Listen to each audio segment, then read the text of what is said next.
It's rolling. People that like popped up. Tripod. To look at my backlight, all the way at the bottom. Or I don't even think we need it. To be honest, we could just roll it like that. Yeah. So there's like all these people who just like popped up, like Charles Manson, like the Unabomber, like the dude who was writing all like the letters and stuff. Right. Like all these people, like there's like traced back to like the CIA and like MK Ultra, like a lot of these like serial killers that we see in our society that like we're really afraid of, like most of these like big like terrorists that we see, like Manson for me is like the one, like I don't know if you guys know who Manson was, but like he basically wanted to create like a racial revolution in America. What year was this? This is like probably like 86 or 96. Oh shit. This is like This is recent. Kind of like 30 years ago. Maybe it was like 76. Okay. But it was like in that like time period, like our parents' teenage years, basically. Yeah. And like he was getting people to do crazy stuff. And then the police were just letting him go. And like people were like, why are you guys just, they're like, it's not us. Like it's above our like pay grade. Like, damn. And it was like basically the CIA was just like trying to see like what would happen if we just gave people like a bunch of psychedelics and fried their brain. Like we're just going to run experiments on all these people. Dude, that's cool. Also with the Hawaii thing, I don't know if you heard, like this whole like the whole fire was basically set up all in $1 million real estate. Cause like the 400 million going to Ukraine and like $750 going to Maui. Yeah, well, supposedly like what they did was all the people that live there, they didn't want to sell their land. And so what they did was, I also don't want to get fucking banned or anything. I know. This is a big one that like I'm gonna say to the camera, like this is like not a lot of people are talking about it because it's clearly evident that there's fishy stuff. Like they literally asked like the Maui chief of police, like, do you regret not sounding like the warning alarms? And he said, no, I don't. Because like their families are probably being like held like hostage. And it's like they probably couldn't do anything about it because like they wouldn't do, like if you know anything about Hawaiian culture, like it's family there. They wouldn't do anything to each other like unless like it was like dire necessary. And you look, there's a circle, like a ring of fire, like naturally, like fires don't ever happen in like circles like this.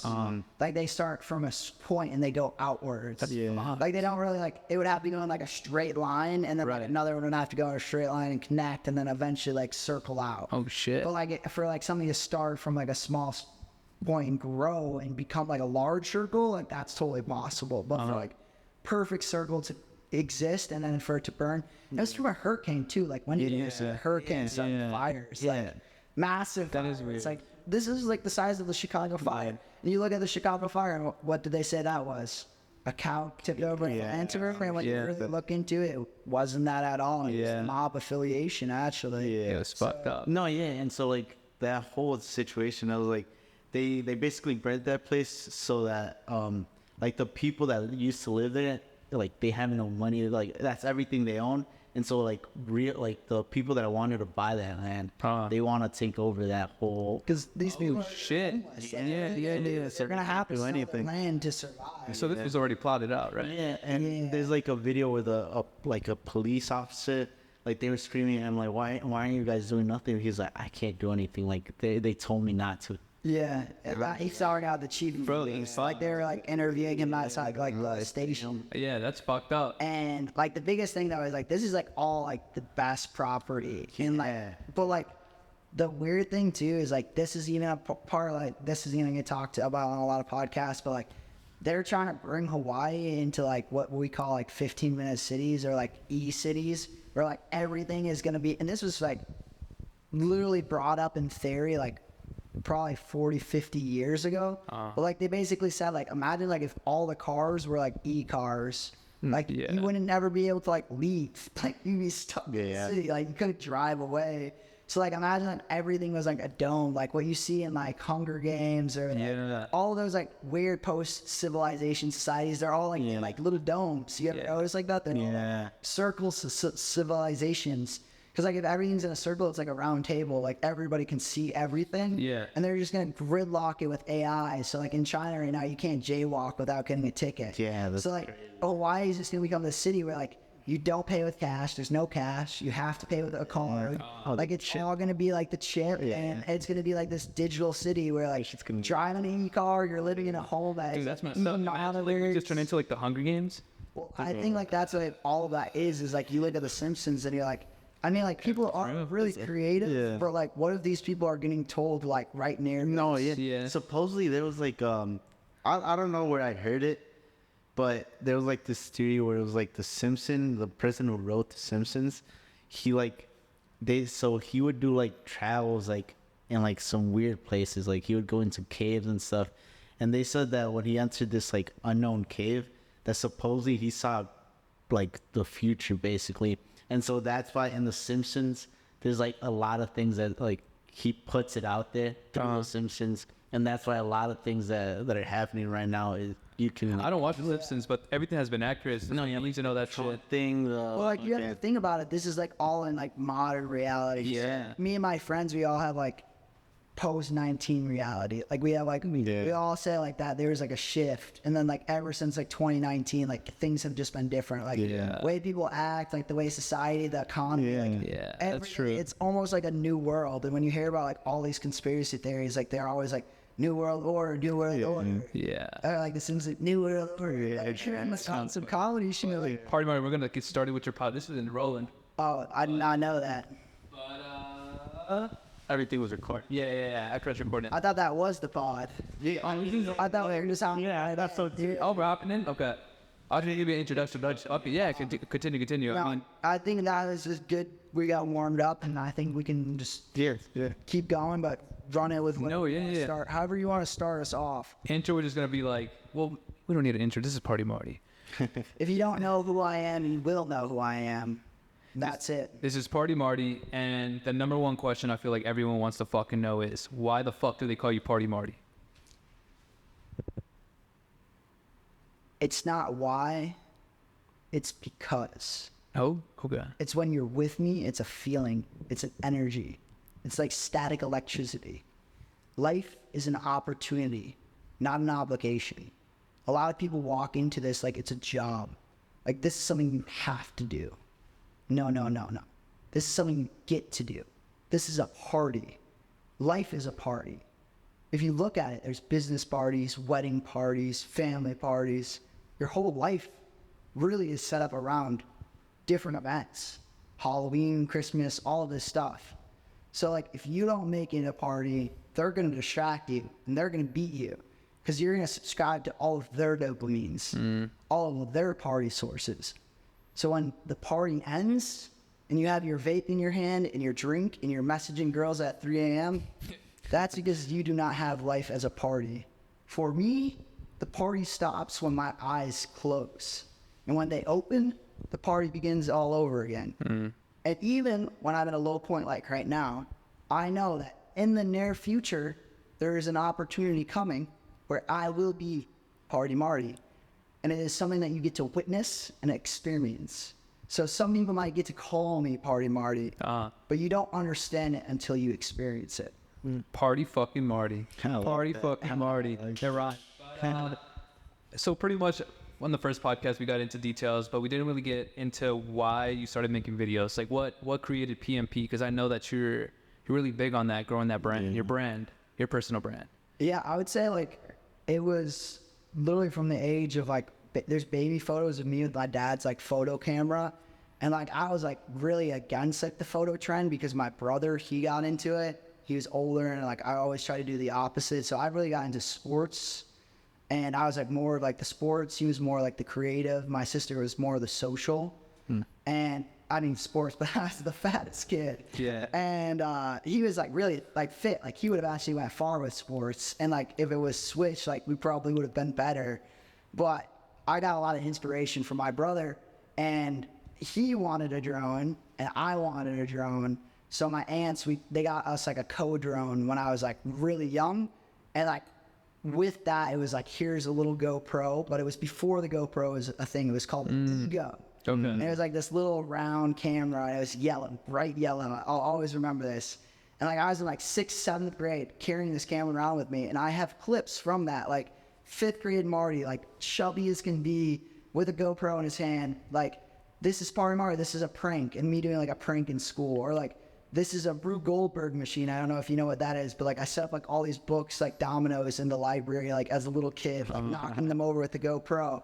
And then the GoPro kind of evolved into the drone, and it was just like a daily thing that was just with me. It wasn't like, oh, I'm a photographer. It was just like, I'm just capturing my life. Like just as you would with your phone, I just have cooler tools to do that. Yeah. So instead of like whipping out my phone and taking a photo, I'd have the GoPro or I'd have the drone. Okay. And it like just slowly evolved until the point where it was like definitely something that was integrated in my everyday life. But it was like more of high school that I got into like the premiere side of things, and people started taking notice. I did music videos when I was like 13, 14, 15. That's when I got like my real GoPro, started shooting music videos. And then I was like, hey, I can actually make money with this. And I'm like a kid right now. If I just like kept doing this every day for a long time, I'd eventually be an adult and I'd have better tools and I'd be a better version of myself with a better perspective, with more connections. I'd just make more money. That is what PMP is today. That's dope. So like that. my original idea did become real. It was just like, where did the dream stop and where did reality start? So it was like, yeah, I never once was like, oh, I'm going to be Party Marty. Yeah. That just was what happened. Yeah. PMP was more of all these videos were happening and I'm just trying to be creative, more so just to create. Like I just wanted to do something.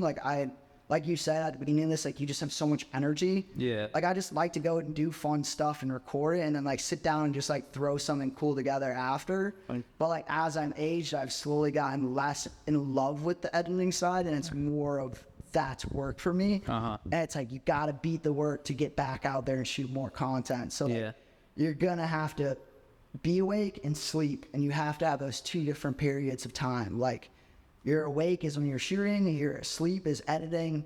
And like I'll just become a whole different person when I have to edit a like serious video. I'll just sit down and just like I'm not fun. Like I'm a dick. Like I just want to sit down and edit the video and get it over with. But it's like it's not like ever done. Like I could still go back to any of my edits and pick them up like they're brand new and So like, go. do you want to be like an how do you say? So you want to stop editing then and be more on the camera? I'm assuming, right? My like ultimate goal would be like I'm a visionary, and I feel like people want to like subscribe to my vision. So like the end goal would to be like have a team around me with a bunch of different videographers and a bunch of different editors, and have them all going out to different jobs, and me more of the brains, like sales behind of things. Like I like that. And like having a daily vlog, like a daily vision. But like think about all the kids like us who are trying to do this, but they're starting from day one. Yeah. Imagine if they had an older mentor who they could like log into and be like, how did you do it? How did you get all these clients? How did you successfully run all these gigs? How did you get your equipment? How did you write that off as tax? How did you get your LLC? How did you start your own business? How did you do all these things? Like a lot of these kids, they think, oh, I can just get a camera and start shooting videos. No, dude. How are you going to get the Adobe Premiere subscription? You're going to pay that $60 a month. Like that's what I'm doing. Like, but for a long time, for the first 9 years of my career, I had that subscription for free, baby. So like, learn your resources, get some tools, and do it the right way. And I wish I could teach that to every young kid. And that's what I try to do. Yeah. And like, that's what Cole did to me. He like gave me little bits of wisdom. And that's what we do as big brothers. We pass this like wisdom along, because a lot of the kids with cameras, the kids who are trying to create, it's because they have nothing. Like it's very like, rare you meet someone with a camera who comes from something. They're really trying to create from nothing because they have nothing. So they're looking outside of their life, and that's what makes them a visionary. Or they're looking inwards to their life and they're capturing that and trying to expose that and show people like, hey, come look at this. And like a lot of people, they just overlook that. Yeah. And like they'll give them attention to all these whores, like sorry, but all these celebrities, but it's like, who's that kid that you know who's really trying to create, and what could they do? Like if you really gave them all the support, all of the money, all of the equipment, and like everyone just said like, hey man, it's okay, you can do this. What would they do? Because like I've seen amazing things come out of me and my friends when they have everyone telling them they can't do it. Their Premiere's crashing, their laptop, the battery's broken, so it's dying every 15 minutes. Like they're going up against everything and they're creating gold. So what could they create if they had a mentor, like giving them a backpack of all brand new equipment, and that is all tax written off? And then I'm sorry, maybe steal my idea and make it reality and hire me under it, but that's the dream as of now, and hopefully like make movies one day, because I feel like what really everyone likes is my storytelling ability. I feel like if I got to tell stories through like movies or TV, like I'd be successful, but I have to wake up to this question almost every day from my mom calling me, what are you gonna do? You have 3 degrees. Yeah.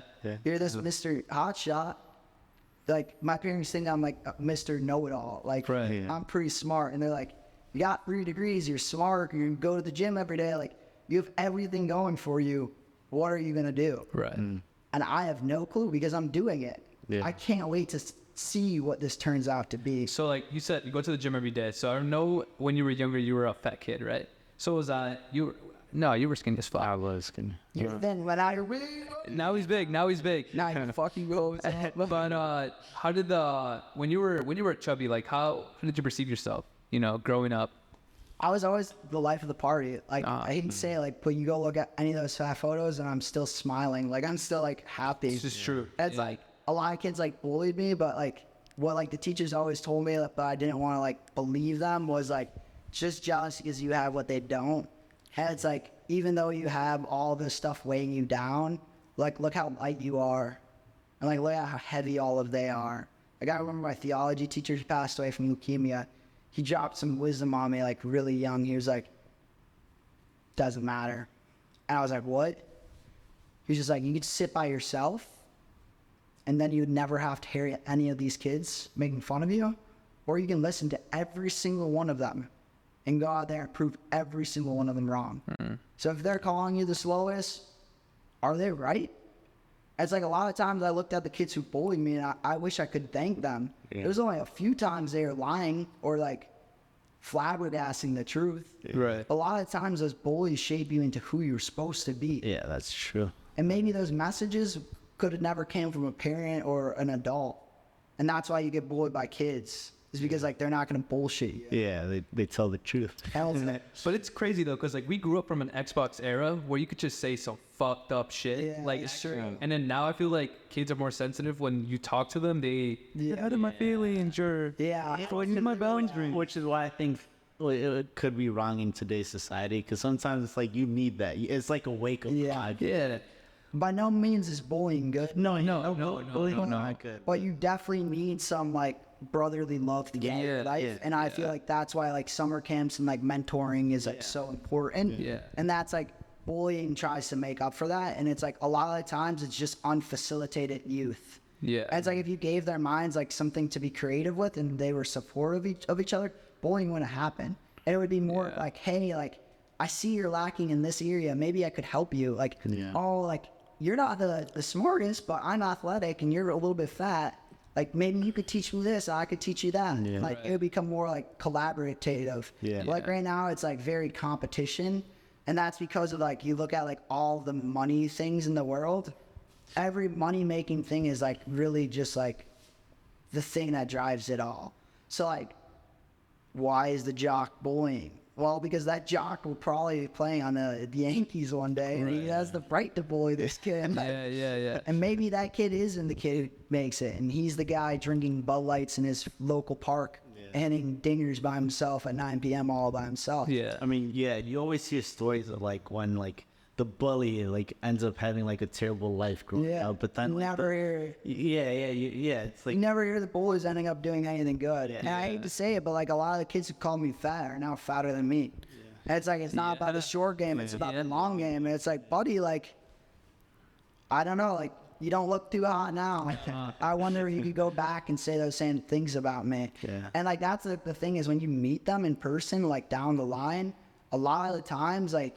You know they're like hyper apologetic and like they just show it in like every action. Like, oh, let me grab you this. Like, do you need this? Do you need like they're like they start acting different. They start acting different.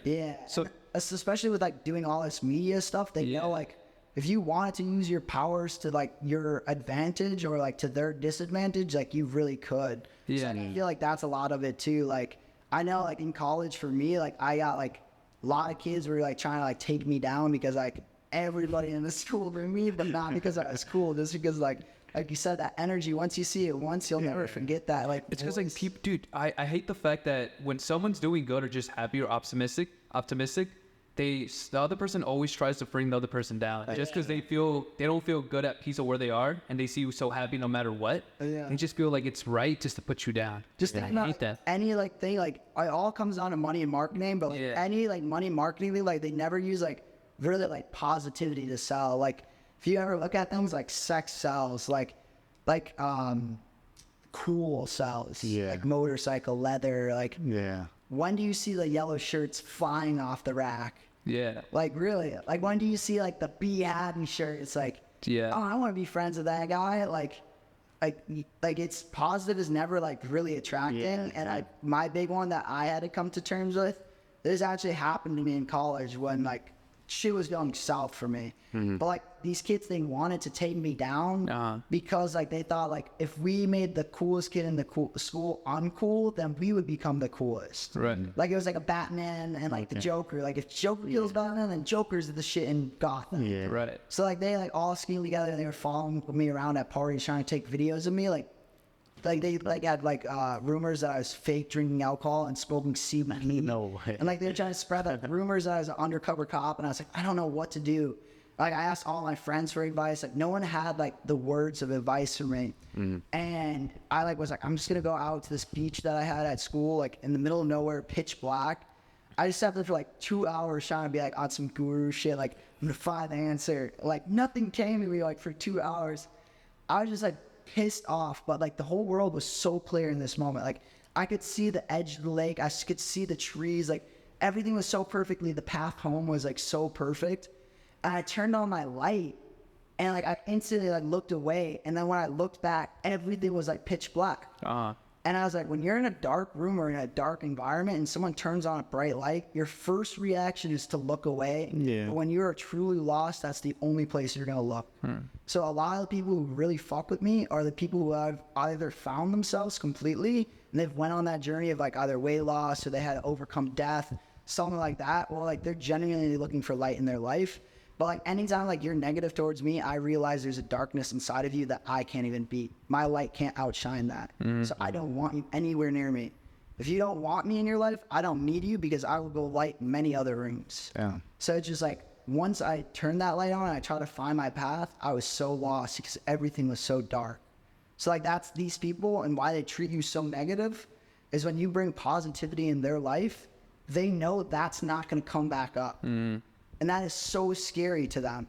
Why are you lucky enough to have a smile on your face? You know what's even worse too? It's even when you started upgrading too, because you lost weight and you look great, right? It hurts them even more because you're looking better, and then they find it competitive, right? So that's why they try to bring you down too, because they can't comprehend how you managed to turn your life around, right? Even though you were still the same person, right? That's what I was going to ask you too. You lost weight, you're still the same Marty, right? You're just physically different. So I would say there's a lot that comes with the change though. And that's like something that you have to like, you got to take on that burden. Like all that time alone, you're going to eventually find out something about yourself, and you're either going to have to confront that and beat that, overcome it. And that's when you'll become your true self, or it's going to pull you back into your depths. And I've seen a lot of people come a long way and they go into the worst version of themselves. So don't go so far down the path that you don't know how to get back home. So like that's the big thing, is that it changed a lot, but like at the end of the day, the soul is the same. Well, that's what I'm saying. Like mentally, you're still the same Marty. It's just physically different. But like a lot of people, they'll like take like drugs, or they'll like cut out friends, or they'll become like antagonistic, or like take like testosterone and become like dicks. Like I've had a lot of like my like big gym friends also be like some of like the like nicest guys you ever meet, and then I've had some like fitness guys be like the bros, like, what's up, dude? Like you're not really lifting weights, like you're just like supplementing to the point where you look like a balloon and I can pop. Like you're not healthy. But like big shout out to my roommate Carson in college, but the dude literally looked like Hercules, like flowing gold, like just ripped. And I would come like out to like the kitchen, and he would be like cracking eggs into his milk, like literally drinking. The dude would drink like 2 gallons of milk a day. Sunglasses just broke on my pocket.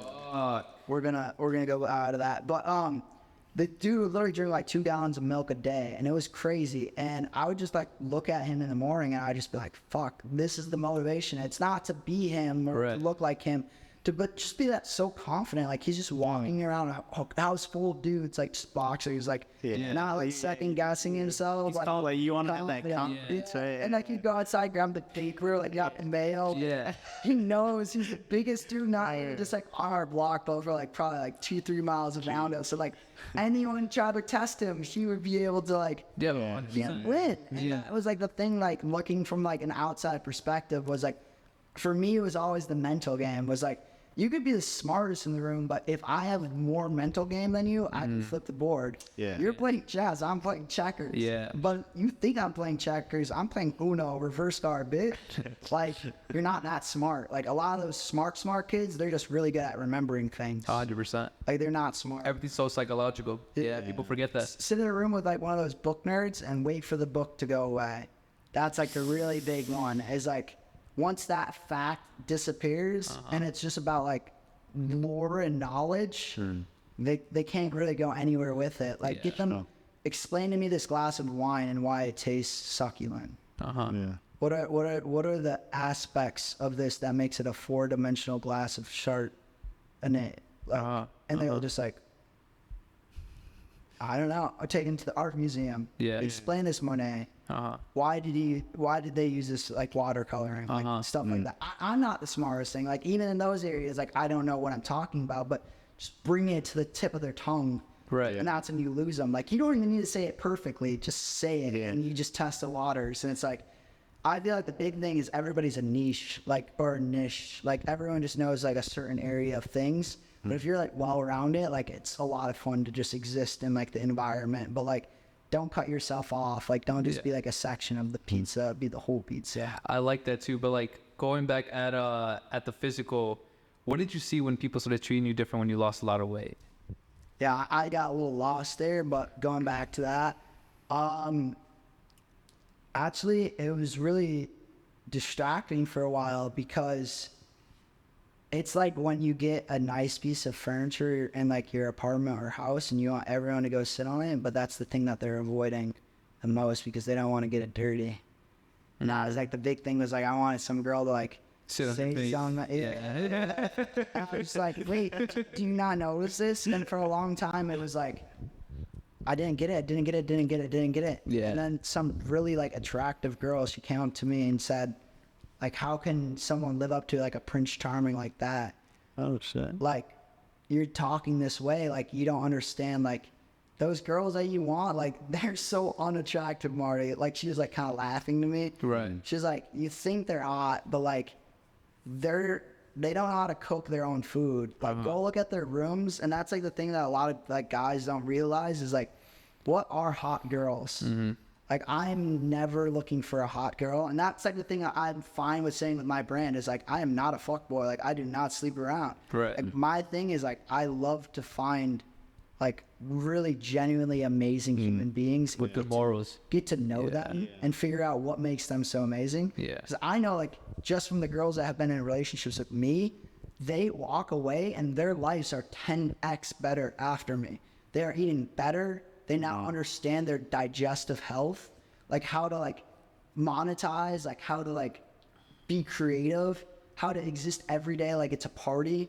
Like they now have all these new connections, like new restaurants, like their palate is different. Like, right. Like you look at the way they dress and you're like, Marty has styled her. Yeah. Like you can literally look at my exes and you know that there's still a little piece. They have a 4 crux of Party Marty with them. It's like you left your mark on them. Yeah. And it's like, that's like what I want. And like, I'm so thankful for all of the women amazing women that I've had in my life. So many relationships have you been in? Yeah.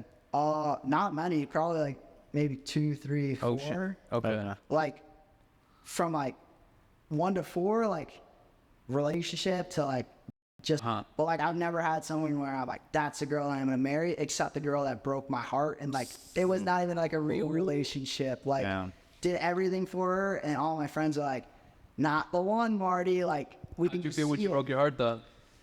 Well, it was like nothing. Like it wasn't like a physical snap. Like I hate you. It was just like this like constantly like, here's a little treat, come with me. And then cold turkey. So she like just like playing you, right? Like a mouse in a fucking labyrinth. Yeah. Like give me a little sugar cube and I'm gonna run my race and then I would come back to the sugar and the sugar wasn't there. Yeah. And then it's like after a while it's like you realize like I start going out and like I'm always out, so I'm like always looking at like who's talking to who, like who's acting, like why are they acting. I just start seeing all these girls just so unattracted to her. And that was like the big one for me was like I would look for girls where every other girl oriented towards her. She's the alpha female. And sometimes you'll find a gamma or beta, or like there's so many different versions of it. But like the one that I really like is like the gamma is like it's just like the alpha, but it's like it doesn't want the flash of being the alpha. Like it's just as being as powerful as being the alpha. Yeah. But it doesn't want to deal with all the bullshit of like being the alpha, like trying to get knocked. Yeah. So that they have all the qualities. Like they're like an NBA wife. Right. Like they're not like hyper hoe. Yeah. So like this girl, she was like definitely like everyone knew she was beautiful. Like so like every guy like. I'm really Catholic, so like I don't do certain things. Like I'm like definitely like a marriage type of guy. So like the big thing was like she couldn't get like a certain thing from me, but she could get like all the emotional and spiritual like stuff from me. So then she like had to go get that like other stuff from other people. So it's like once you like take that away from like a relationship and like you really see like what people are really looking for. You look at a lot of these young relationships and they're all just dopamine hungry. Like they've never built themselves and they have nothing for themselves. Yeah. They just like, I call it the 4-hour distraction. Like everyone is okay with being in prison if there's a 4-hour distraction. Like that's like the science of it. Like as long as they have 4 hours outside of isolation, like they're okay with being in prison. In prison. Like they'll revolve a little bit, but like you're giving them good food, like good exercise, like they have meal time, social time. They're not going to freak out. You put them in solitary confinement for like 20 days, they're going to lose their mind. Yeah. So it's like, what is everybody's 4-hour dopamine window? So like for me, like I like gym, outdoor walks, droning, content creation. But like most of your day, like 8 hours is consumed to either school or work. Yeah. So it's like, what are people doing? And it's like, when you really think about like those ho-hos, it's like, their whole week revolves around making enough money for them to go Ubers and buy outfits and to go out to get fucked. Yeah. And you might just be that guy. Yeah. It's nothing about you, not your hormones, not the way you look, nothing. Just that the fact that you're the guy that gave her what she was looking for.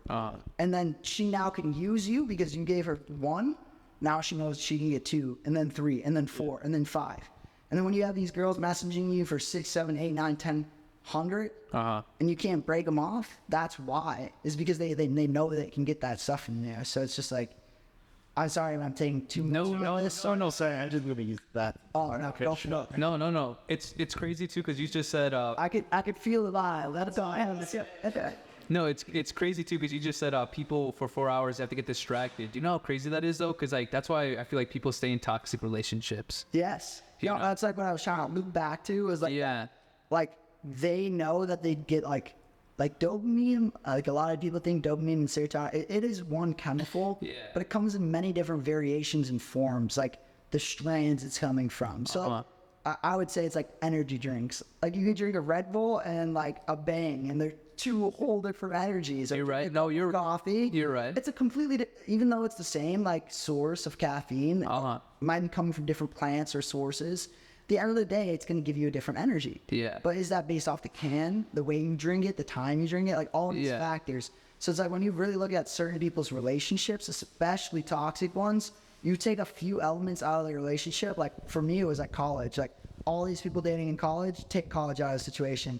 They're no longer with the same friend groups. They're no longer going to the same bars. Like they are not dating anymore. Like they fall off. To my friends that are still in relationships after this trial period, like I'm thinking they're getting married. Like I put that test on all of them. Like who's gonna end up getting married? Like you have to beat this patch. But like a lot of those people from toxic relationships are the ones who are in marriages. When you see your friends' parents fighting, like they're the same kids who are just looking for a hookup back in the day, and then they start dating, and then all of a sudden, like, what do we do now? Like, can't break up. We've been dating for like 9 months, like 2 years. Like, might as well just keep going. But like, the big one for me is like, you and every guy who's watching this, test this. It's going to sound foul at first, but wear a shirt to the gym for a few days and then take that off and wear a fresh shirt one day. Count how many girls are checking you out, and then the next day, wear that dirty shirt from earlier in the week. See how many girls look at you. It is the most astonishing thing. Hormones are the number one factor in like pulling attraction game. Yeah. Like it's nice to be clean. Like I shower every day, but your natural pheromones are so attractive, except for girls that are on birth control. Oh, That's like one that they did a study and like it was like 5 girls, 4 on birth control, 1 of them not, and then 4 of them non-birth control and 1 of them on. 5 bags of clothes in front of them, and then 5 guys in a different room. They had to pick a bag, like which one would you go on a date with, and like they would pick, and then they would go into the room blind with these guys, and they would pick the same guys every time. Oh shit. So it was like they were picking the hormones that were associated to the guys, and they didn't know which shirt came from which guy, but they were picking the same one. damn. The one that was off every single time was the girl that was on birth control in every study. She would always pick almost a complete opposite match. Right. So it's like if you really look at like a lot of the things that are coming out like chemically, like I say this all the time, a lot of it's coming from China, and a lot of it like fentanyl. Like why is fentanyl such a problem in America? It's like a war that like we can't do anything about. So like I would say like girls would say too, birth control is warfare on womankind. And it's like a lot of it like it could be done naturally, but a lot of it's just because they don't want to get pregnant, and that's really sad. I mean, I feel bad for all my female friends who have to put up with all of these problems that come from birth control, from all the feminine products, not being able to access feminine products, like not being able to access proper care, proper like health resources. Like I believe like everything should be accessible to you. But why are we giving our like daughters and sisters this medicine from such an early age that we have no clue how it will affect our kids 3 generations from now?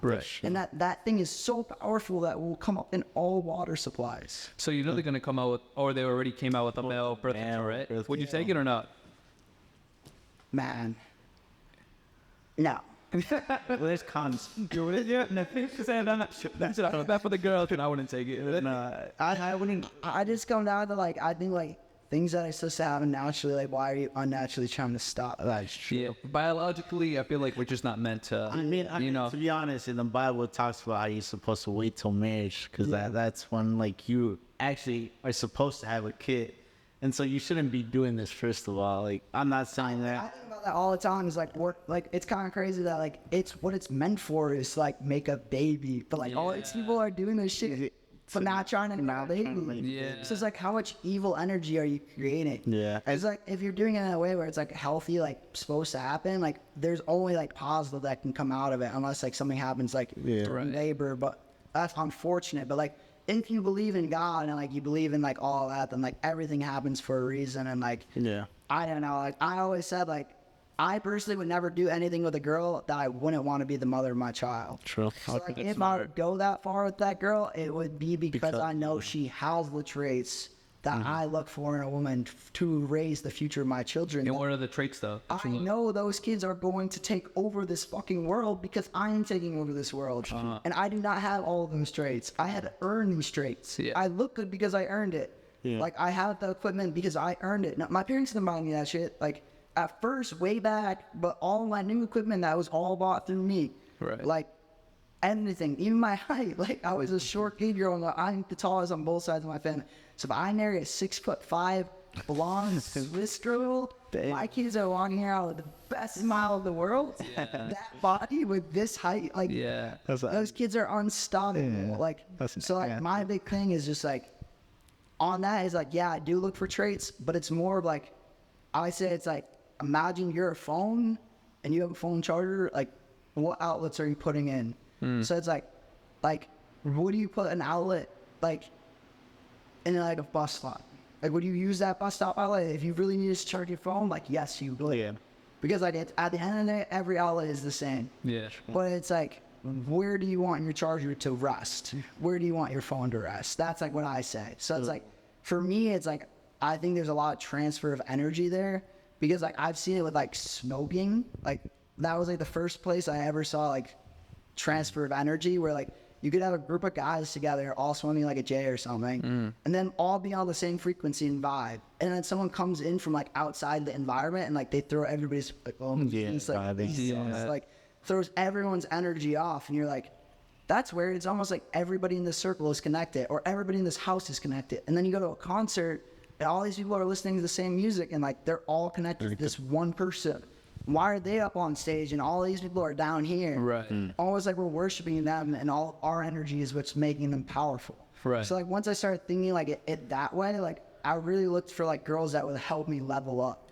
So like a lot of the time the relationships I'm like in are because they have like some talent, capability, or something like knowledge that I don't have, that if I could incorporate into my life, I would be that much better.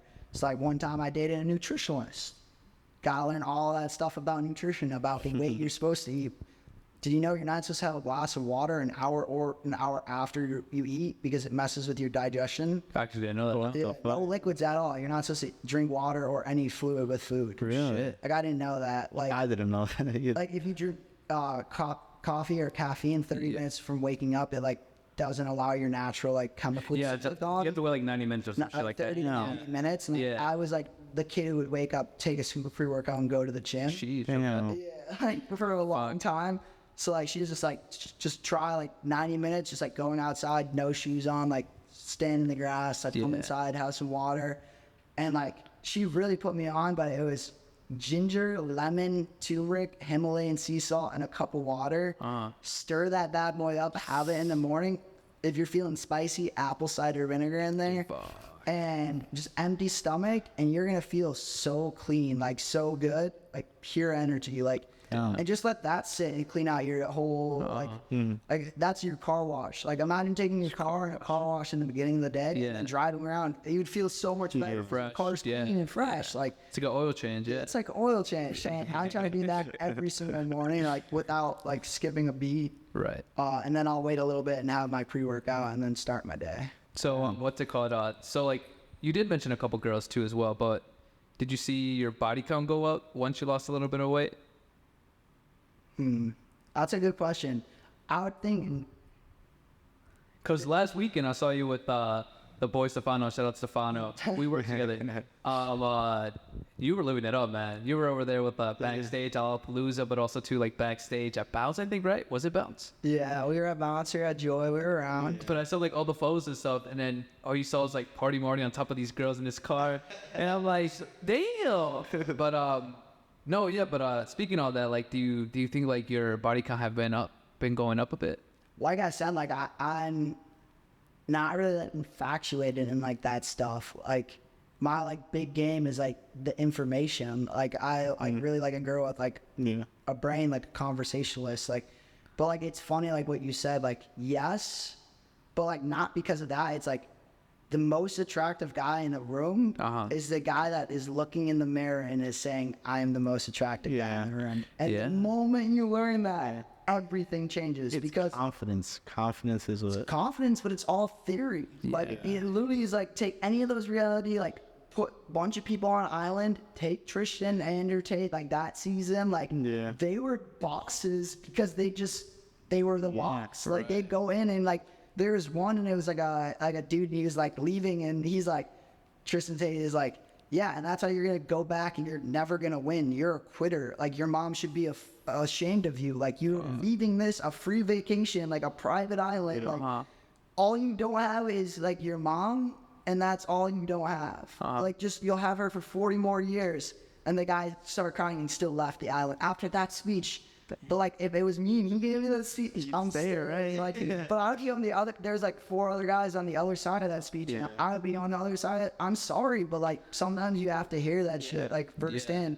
And for me, like I had to have like a lot of my older attractive friends like tell me like it's really when one girl around you is like that's the hottest guy, then every other girl like syncs up to that cycle. So it's like my big advice for any young guy out there is like, and I heard this from older guys my whole life, is like become friends with one of like the less attractive girls in the group, like right away, like as the night begins, like talk to her, become friends, like make a joke and then come back, keep making that same like kind of joke, like make her laugh. And then like all the other hotter girls will look at her like, why is he giving her attention and not me? Like I'm wearing the better outfit. Like I look better. Like for girls, it's always like Competition. what I have and what you don't. Yeah. So like you see that a lot with like clothes and like what they're doing, like a lot of that stuff. Like Yeah. I'm sorry if any girls want to like cancel me, but I'm sorry, but like it's pretty easy to read. Like just go look at Instagram. Like Yeah. it's pretty covered book right there. Like 100%. Oh yeah. it has like caliber friends around them that will bring in like more attractive opportunities. Like most girls in Chicago are really looking at opportunities, boats, clubs.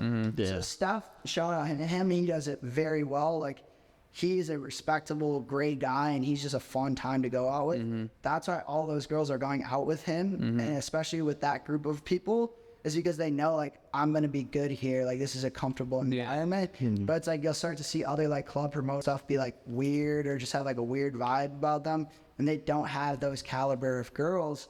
And it's about understanding, like, know your worth, know your value, and especially know your role. Like, I think I said that on the last podcast, but I'll tell every younger guy that, like, once you understand your worth, like, what am I bringing to the table? Like, why should this girl, like, want to listen to me?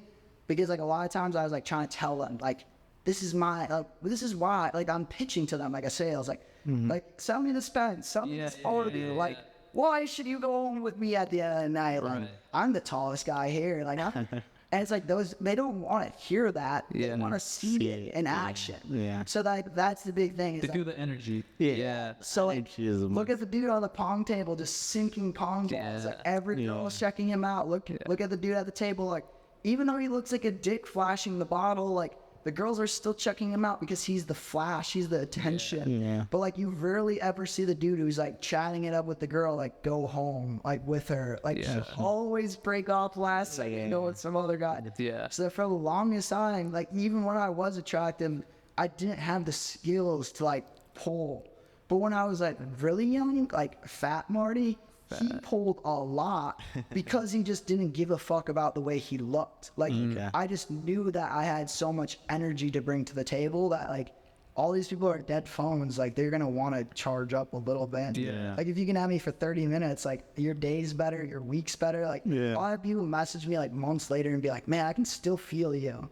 Like, damn, that's good. Yeah, you gave me, like, this, like, all, like, random people be like, you came into this restaurant and, like, I was your server and you gave me this compliment. And, like, every day I've looked at myself in the mirror and said, like, nice smile, like, and thinking about you saying that to me, like, physically changed the way I see myself. That's crazy. And I think like that was like the one Taylor Bennett said to me at a young age that inspired me. It was like, he said, when people see you win, they win. And that's like why when you say stuff to people, like they like believe it because like it's like you're like on a campaign.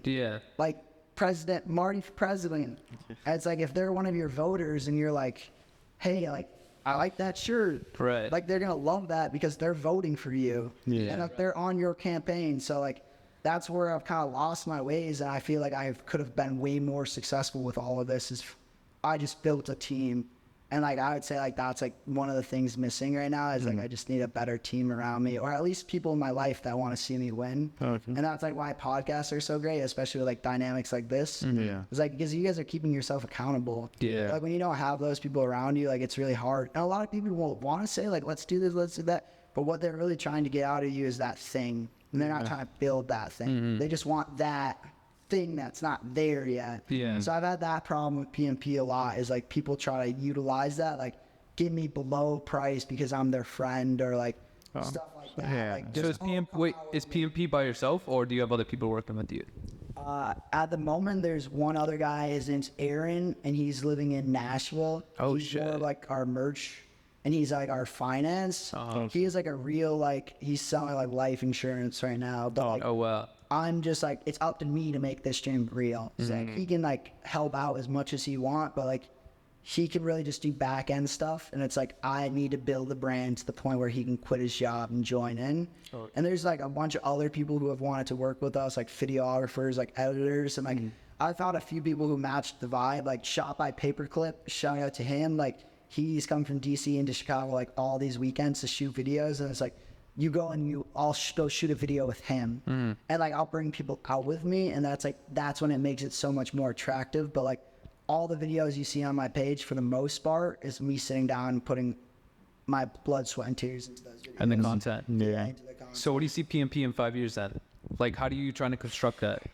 Well, it just makes me mad because, like, looking 5 years ago, like, not to talk any shit on any guests that have been on here or any other podcast. But, like, Right. sometimes it makes me mad because it's like I've put in so much time and dedication, even 5, 10, 15 years. Like, Yeah. maybe not 15 years, but I mean, there is a photo of me as a baby with my dad's camera in my hand, like, little, like, toddler, like taking a photo, and, like, my dad remembering developing that photo that baby Marty took. Right. So it's like, maybe it's been longer than 15 years, like, but, like, damn near I put my whole life into this, and at this point, there's nothing else that I can do. Like, yeah, I could go be a marketer. Yeah, I could go sit behind a desk, like, go be a finance bro. Like, I have 3 degrees, like, I can go do that shit. But then, like, one day, I'll be, like, older, like a dad or a grandpa, like, totally this all out of my mind. I've blackened it, like, put it in the back burner. Like, it's way back there. I haven't thought about it in years. And my kid comes up to me with a PMP shirt in his hand from the closet, or like an old photo, or accidentally clicks on YouTube one of my videos. He's like, Dad, that's you.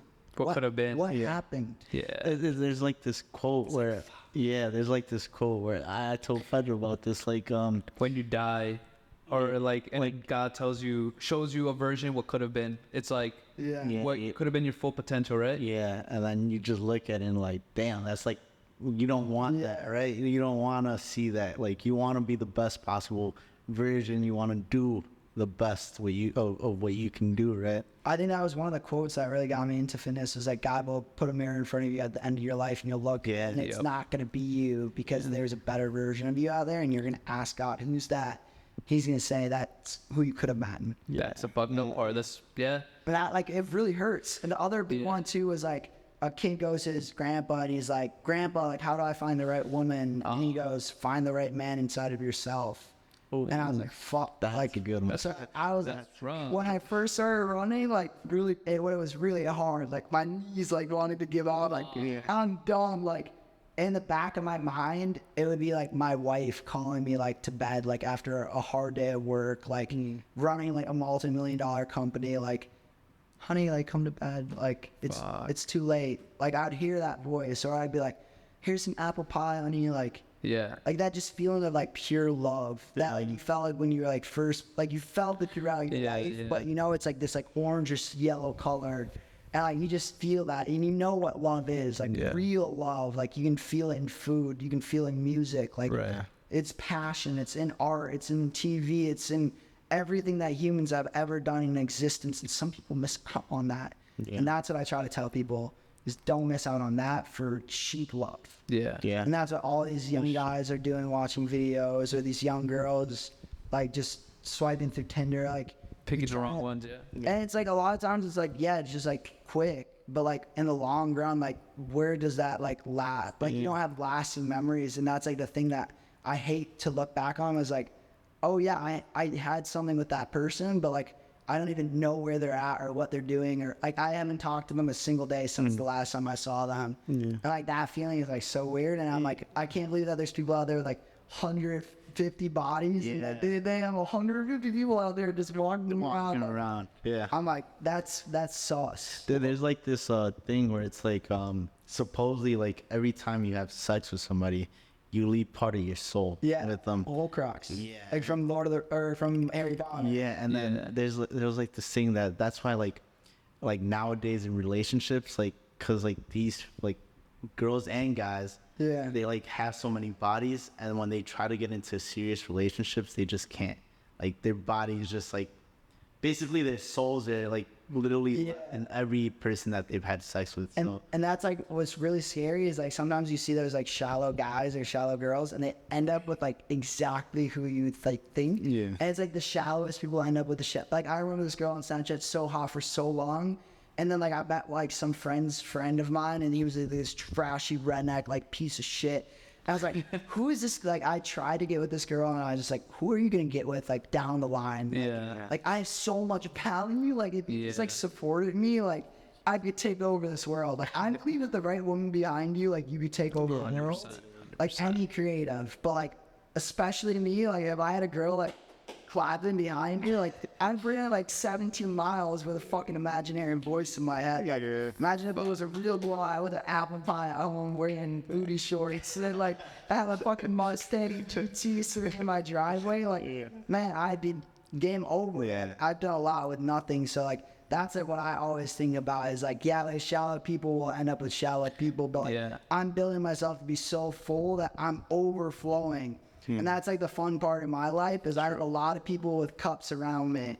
Yeah. And that's how I know I'm doing well. Yeah. It's like, you wouldn't want to be sitting here with a camera in front of me if I didn't have something of value to say. Yeah. It's like, it hurts me to say, but I've been so low that I didn't want to live another day. And like, I could have done that, and then none of this message would spread. And I'd never be able to impact anyone. And that's why it's so important just to keep going. Is because maybe at the end of the tunnel there is that apple pie. Yeah, that's true. And like, you'll never know unless you just get there. Yeah. So it's like, it might suck during the swim, but just keep swimming, man. That's true. That's crazy. That is really well said. To be honest, I kind of want to go back a little bit. This might be a little bit off topic, but so like you went to college, right? What college did you go to? Northern Michigan University, the Upper Peninsula of Michigan. It's a small school, big as some of the high schools in like out suburb of Chicago, like those really massive ones. Like, it was not like a massive university like Missouri or something, or Marquette. Like, it was like probably like 20, 30,000 kids maybe. It's a town of 50 to 100,000. Still pretty big. Yeah. Something like that. Maybe a lot less. Yeah. You get the point. So based off hearing all these stories, like, I kind of want to know, like, what's the craziest thing you've done at college? Or like, what's the craziest thing you've experienced in college? I hate to say it, but a lot of it came after or before. Oh, really? Okay. Like, a lot of the craziest stories are from definitely post or pre. Like, the young Marty stories were crazy because I'm like 13, but people thought I was like 18. So like that Marty experiencing stuff, like when I was like 15, 16, 17, like, but everyone else thought I was 18, pretty wild. Like college, like I had like a massive like freshman year, like that was like crazy. And then COVID hit. So it was like COVID hit end of sophomore year. So I missed a little bit of my junior year, but then we picked up end of the junior year, and then I had my whole senior year. So I'd break it down to 3 key, crucial, important moments. I can't just give you one craziest moment. Yeah. So freshman year, my first birthday, I go to like a beach with my friends. We're driving back. One of the girls gets like too drunk, throws up out the window. I'm pissed. I'm like, it's my birthday. Like, I'm trying to do shit. I'm with my friends, and like sometimes there's a difference between friends and fun. Like, you can have a lot of fun with your friends, but sometimes you need to break off and do your own thing. And it was like a lot of time in college, like a lot of my friends were just trying to leech. But like at this point, it wasn't to that point. Like, people knew I was partying Marty, but they didn't know like everything I was doing. So I was just like, I'm heading back to the dorms. Like, they were like cleaning the car off like on the side of the road. I walked like 4 blocks to the senior's like apartment. Right. It was like in this old restaurant, like on the 2nd floor with a balcony. And I walk up the stairs, and like, this is like the coolest kid in school. I'm a freshman, like we're like 4 or 5 weeks in. And someone at the top of the stairs goes, "Party Marty!" And the guy right behind him is this guy named Brady. And he's like 6'8", like the coolest football player. Like, every girl wants to fuck him. I have a bottle of banana Bacardi in my hand. He goes, "Bacardi Marty." And now everyone right ahead looks at me with the bottle in my hand. So what am I going to do? Do you chug it? Chug the fuck. Like, really bad. Like, a whole like little like pint. Like, just got. What? Like, that's probably about 5 or 6 shots. It's still not good for you by any like, still do it. Hell yeah.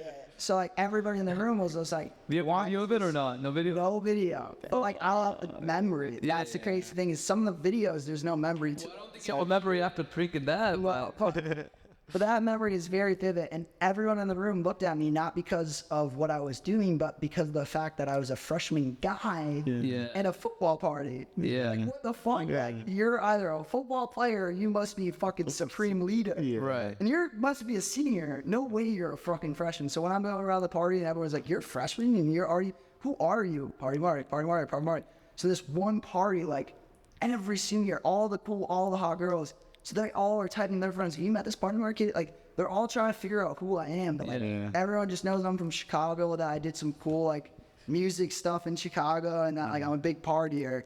So like that was like legacy starts, right? All right. Yeah. So like now just wildfire. So by my sophomore year, we now have like our older friends with like crazy party house. It was called Bluff. Like I could tell stories hours to that. I'm not going to get into it because it was the coolest thing to really happen. It was the spot to be at in our college town. Like people wouldn't go to the bars or the club; they would come to our house. Okay, that's lit. Our house every weekend, and it's like there was like some secret society that told the police like you can't arrest anyone that goes on this block. Really? And like no cops ever came to the house except like once, and they just let everyone go. But like for every night, ragers would go on. So like, I'm meeting up all these ragers, and like people are like, "Oh, you're gonna throw a birthday party at Bluff?" I'm like, "Oh, I gotta do something bigger than that." Like I've thrown a few cool like crazy parties now.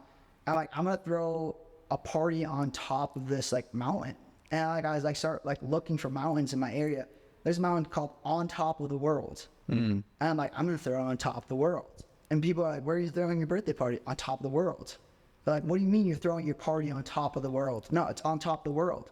So like people, you can't go to Google Maps and look that up. Like it's local lore. Like you have to know. Yeah. So like creating the invitation on top of the world, like if the cops got that, like they would really only know if they like went hiking.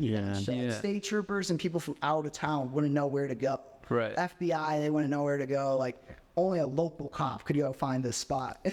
So it's like 4 or 5 miles of just muddy shit road that just landslided the night before. Me and my friends, I threw in all of my grandma's inheritance money. She just died. So this is a key fact I missed out. Party. But like I just got like a bunch of money from like my grandma dying. I like buy the generator, I buy the gas, I buy all these gadgets, all this equipment. Bro, like what the fuck? Like a lot of money, like just thinking like none of it in my mind was like to become famous, to make money, to be cool or anything. It was just like I want to throw a crazy party for my birthday. That time. Yeah, like not even like good time. Like I want to do something that people just go, "Am I awake right now?" Yeah. That was like the big one. It was like I want people to question reality, and that's what I do with all my videos. Everything is just question reality. Yeah. So like we set up like 4 or 5 hours. We go back to the dorms. We throw in outfits. I remember having a bottle of Goldenschlager, like the stuff that's super bad, like flakes in it. I remember that. And it like cuts the inside of your mouth. That's why there's gold flakes in it, and it like gets you more drunk. Like alcohol absorbs more into your system. That's fucked I up. just had like a theory when I drank Goldenschlager, like I'm full of gold, like I'm the shark of the dog. Sorry, I'm going to this mountaintop thinking like we're gonna get there and like it's just gonna be our close friends. We show up and there's already like 50, 60, 70 people there, like waiting for music to start. And I'm like, shit, like I'm late to my own birthday party. So I flip the switch on, all the lights turn on, raves turn on, like music turns up, like, and it was like in a cartoon where like the circus pops out, like it was just like in 1 minute, like all this comes to life.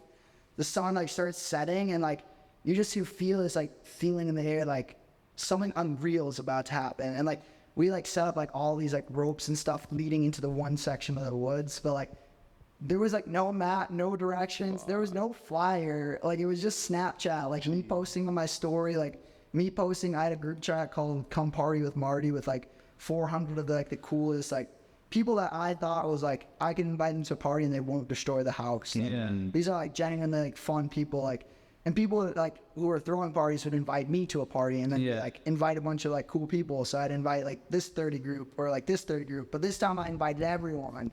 So they told everything. But I'd say like if you were a young, fun, attractive, or ugly motherfucker, but you were young and fun, you were coming to this party. So within like the first hour, I'd say 1,000 easy, like just in the middle of the woods. And like now the liquor is talking, and like there was never a thought of like cops showing up or like what if someone falls off the mountain? There was like cliffs. Like people are sleeping in the middle of the woods, Marty. Like, what if someone gets eaten by a bear? There's lion cubs out here, like mountain lion cubs out here. Like, like anything could happen. Like people have open fires in the middle of the woods. Like that's not good. So like I'm now kind of getting like a little schizophrenic. Like, what do I do? Like, this is not good. Yeah. But I'm like, there's thousands of people here. Like, I can't stop this. Like, I have to captain the ship. So I go up on the microphone, and all the music goes out, and I'm like, someone tripped over the wire, knocking all the music out. So I'm like, I can give a little speech, but like, we need to get this music back online. Yeah. So I'm like, get the music back online. I'm like, we're gonna sing a Sweet Caroline. So we all Sweet Caroline. The whole woods singing it. And that's like a video you might see on Instagram where I have a gold jacket on in the middle of the woods, and there's like thousands of people in front of me, and I'm on the table, like, also. You said it to me. You said it to me. I know what you're talking about. Yeah. That this moment, everything's going great. And then I give a speech, and I'm just like, we can rage to the break of dawn. Just burn the forest down. And we get this kid, his name was Motorboat Willie. Motorboat Willie, I guess. He was famous for like slamming a bear on his head. Man cave that bitch. Yes, Yeah. Man cave in front of like hundreds and hundreds of like people. And like, because like you could only see for, like there's thousands of people there. But right. There a few hundred could see like the front, you know, like thick people was so far back that you couldn't see what was going on, but you could hear what was going on. Right. So like, the people in the front just start raging, and then this is when Pursuit of Happiness kicks on. Damn. I'm on the pursuit, and this moment, one of the greatest moments of my life, I'm still on the table, looking out, and I just see the power of positivity, the power of believing in yourself, and the power of chasing a dream. Because if you really put forth the effort, you just go all out at it, there's no way you can't make it happen. And what if you do it so well that it's beyond what you imagine? That's the thing that I need to wake up and realize is sometimes I'm scared of chasing my dreams. What if it's not your dreams that you achieve? What if it's 10x? And what you're chasing is just what opens the door to that. And like sometimes maybe you have to give up on the dream and pick up something else because that's what's supposed to be. Right. But like that moment right there, like looking around, just seeing all these kids, like I just like in that moment too, I lost a friend from suicide. Like I was dealing with depression, like anxiety, all these other mental health issues. Not a single kid in that crowd was like worried about any of that. Like they were all just living the moment. In the moment, and like that's like I knew it too. I could feel it. That like for just like a few moments, everybody on that mountaintop existed in one similar reality. But like when you walk down the streets of Chicago, like everybody's living in their own what they consider reality. Yeah. Like they're all living by their own rules and own concepts, but there was no law on this mountain. Like there's no rules, there was no society, there's no archetype of hierarchy of you're a jock, I'm a nerd. Like we're all on this mountaintop raging. So like sunrise hits, most people start leaving, right? And I'm like, I'm staying, I'm riding the ship down. Something told me ride the ship till it dies.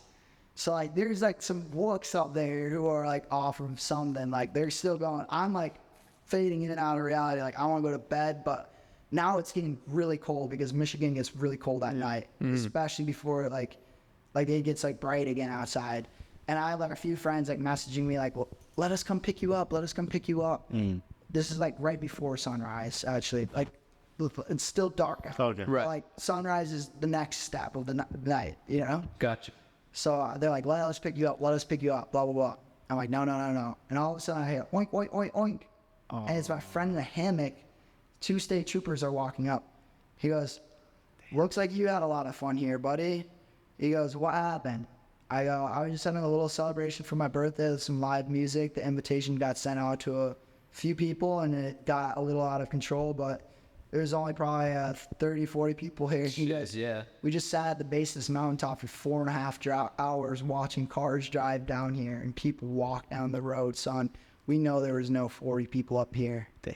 And so I'm like, yeah, but like, there's nothing I could do about that. Like, yes, I technically facilitated this, but like, I didn't know how many people were going to show up. He's like, you're going to get charged for throwing something on private property, for federal land, for endangered wildlife, for trespassing, all these like a list of 20 things, like $3,000 of damages, like all this stuff. And some of my friends, they like were like, it was like dark in the woods, but like near you, like for some reason, like everyone could see what was going on. Like it was like kind of like luminous. Yeah. And they couldn't hear what was going on, but they were like, you were making a lot of hand motions. You're talking very calm way, very like adult like, and all of a sudden they just shook your hand and walked away. And I mean, like, I remember the conversation pretty well. It was just basically like, as long as you clean up and we come back here tomorrow and there's no trash, no like evidence that this happened, like it didn't happen. What's crazy to me, what happened to all the alcohol? Like, how did you manage to get all that alcohol shit in that party? Like, how much alcohol did you buy? Was it like BY? It was B. People just brought stuff like Max, other shit. I'm bringing your own, like, I didn't buy a golden slaughter for myself. Like, I take a pull. But like, I remember like people walking out with like full gallons of Tito's, like handing them to people. Like this wasn't like a normal party. Like there was like God provided. Like it was like something you hear in Greek mythology, like Dionysus's party, where like liquor was flowing like rivers, and joints were lit like stars. Like you could see like embers in the sky, and like. And the lasers, dude, were so cool. Like I remember that was like when I spent the money on was lasers. And yeah, they just were like, yeah, as long as we come back, everything's gonna be gone. And just like with the other story I told you, like I just posted on my Snapchat, like 15 minutes later, a bunch of people showed up. Like we spent maybe like a half hour to an hour cleaning up, and then it never happened. And like just post something on my Snapchat, like just don't talk about it, don't post about it, like maybe we'll be good. And I just like probably like a day or two, I was like a little anxious, and then like within a week, I like totally forgot about it. Like didn't even think about that until like this moment, like remembering that like at the end of the night, like these cops like came up and like gave me this talk. But like I know that there's just like a level of like universal language. Yeah. And for some reason, it always happens with the law enforcement with me. But it's like kind of like evolutionary. I've been trained, and there's just something that clicks. And just when that comes to it, like I've been in some scary situations before with them, but like for the most part, like they were young, dumb guys too. Yeah. Like, and like, a lot of times in Chicago, you see people like hating on the police, but like those police come from the same neighborhoods as you. Yeah. It's like, and like a lot of people, like they don't ever like blame like the jar. They blame the cookies inside the jar. Yeah. It's like maybe like the system is broken and not the people that are wearing the uniform. That's just like you've gotten like away with like. I've gotten pulled over a shit. I have the fucking ticket to I have it in my whip. I got pulled over today. I have to knock on wood. But you got that smile though. I definitely, it feels like throws them off. It's like if you smile at a cop, so many people are mad at them that when they get a smile, they're like, oh. Yeah. Like, I got in, like, dude, there's multiple times I got just slap on the wrist. Yeah. Multiple times too. Like this morning, well, not even this morning, this afternoon, I have no license plates on the front of my car. They fell off. I don't have my fucking driver's license because Axel got it taken away from this bouncer. I didn't get my city sticker fixed, so I have no city sticker. And what was they were having a felony around. Yes. They didn't even know it. They didn't even know it was my whip. Yeah. So they were just like, son, is this your car? I'm just like, yeah, this is my car. I'm like, it's under my dad's name and my name because my dad bought it for me when I was 16. And then I was just like, all right, let me see your license. I didn't have my license. I'm like, fuck. He was like, so you're driving around with no license. Can I see your insurance? My mom had the insurance. So I had to text her, but she didn't reply to 30 minutes later because she was at work. I had you were sitting with the cop at the No. I had no evidence. He was like, okay, can I see your state ID? Grabbed my state ID, went to the back, went back to his whip, and he ran my plates from the back. He came back out and he was just like, oh, so you're a Niles kid, huh? And I'm just like, no, I'm from Evanston. He was just like, oh, but you're from Skokie. I'm like, yeah, but I went to Evanston Township. I'm in the border. He was like, oh, I went to Niles West 100 years ago because he was like 50. He was just like, I'm going to let you off with a warning. No ticket, nothing, and he let me off. That's what it literally always comes down to that. And I had nothing. But this is not even the first time. Like, multiple times I've gotten pulled over. This is bad, but, like, everyone knows in Evanston how I used to be. Like, I used to be fucked up to a pulse. And they would, like, drive you back to my mom's house and literally nothing. No ticket, no nothing. They'll just be like, he looks like a good kid. Yeah. Just put him back in. And even on my birthday before I turned 18 years old, I had the tickets in my car, too, to this day. I was driving under the influence and I was really drunk, and they ripped my DUI in front of me. They were like, happy birthday. My friend Magda, she took the blame for my BB gun that fell out the car. She got 50 hours community service. I was only given 20 hours community service while being under the influence and having a headlight turn off. And I had all the people in the car. And you were under 21. Yeah, I was like, what? And I didn't remember. Like that's like a big feeling. I was at the girls driving home from a bar, and I was just like, I had that feeling, like I know it. Like and I was high, and like, they were all drunk, and I was like laughing, and I was like, I hate to be that guy, but like I just have that feeling. Yeah. Like 5 minutes later, like they're like screaming, being loud, and like that's the thing with girls is like they're always like a red flag under the bars. Cop flashes the lights on. Girl who was driving, she came to pick us up completely sober, walks in the bar and takes a peppermint schnapps shot. Or, man, it's not peppermint schnapps, so it's something like that, but it's like 110 proof. Like it's like some crazy like, minty alcohol. It's like moonshine. Yeah, but it's like they call it a UP breath mint. Like it's like a really strong shot, but it's like refreshing. Like it smells like mint. Right. And the cop pulled us over, and he smelled the mint on her breath, and was like out of the car immediately. Got her on the breathalyzer. She was 18 or 19. Straight shot in her mouth, like blew like the highest number the dude had seen in a while. He's like covering us out of the car. And like this girl just starts bawling her eyes out. I felt so bad. Like, what happened? She's getting a DUI. Oh, she got a DUI. How one shot they took us one shot, and we all had to walk home. And it was a alcohol for real. Yeah, it was a moment where I really realized like there are certain rules you don't play with. There's a lot of rules you can jump around, but like just never really drink and drive. Like it's just not worth that. In the end, like if it did go wrong, like I know like. Oh, you can smoke a cigarette, like, you might get cancer. Like, no, you're probably going to get a DUI. Yeah. But you can smoke one cigarette, you might not get cancer. But you take one shot and you drive, there's like an 80% like you make it home, no DUI, like you're good. Like you're really lucky. And like I had a lot of friends make that stupid decision. But I had a rule in college, like if you were drinking, I would not get in a car with you. And like I would always get like these girls like trying to take me home. I'd be like, yeah, I don't drive with people who have been drinking. And they would get like demon like get in my car, and they're like, you know what the and I'm like no, I'm walking my ass home because this is precious cargo. And shit, like, no, and I won't get in my car. I mean, that was one of the best of my college. I was like super drunk with like my friends. We were walking from like in this town you could like hit like 6 parties at once, or like in 6 parties and they're all being like horny dogs, like just like talking shit the whole time. And I'm just trying to find like talking to every girl, like every one of them was missing. And they're like, oh, Marty, you're a pussy. Like you don't even fuck. Like you don't do shit. Like pussy, Marty, blah blah blah. Like no, I'm good.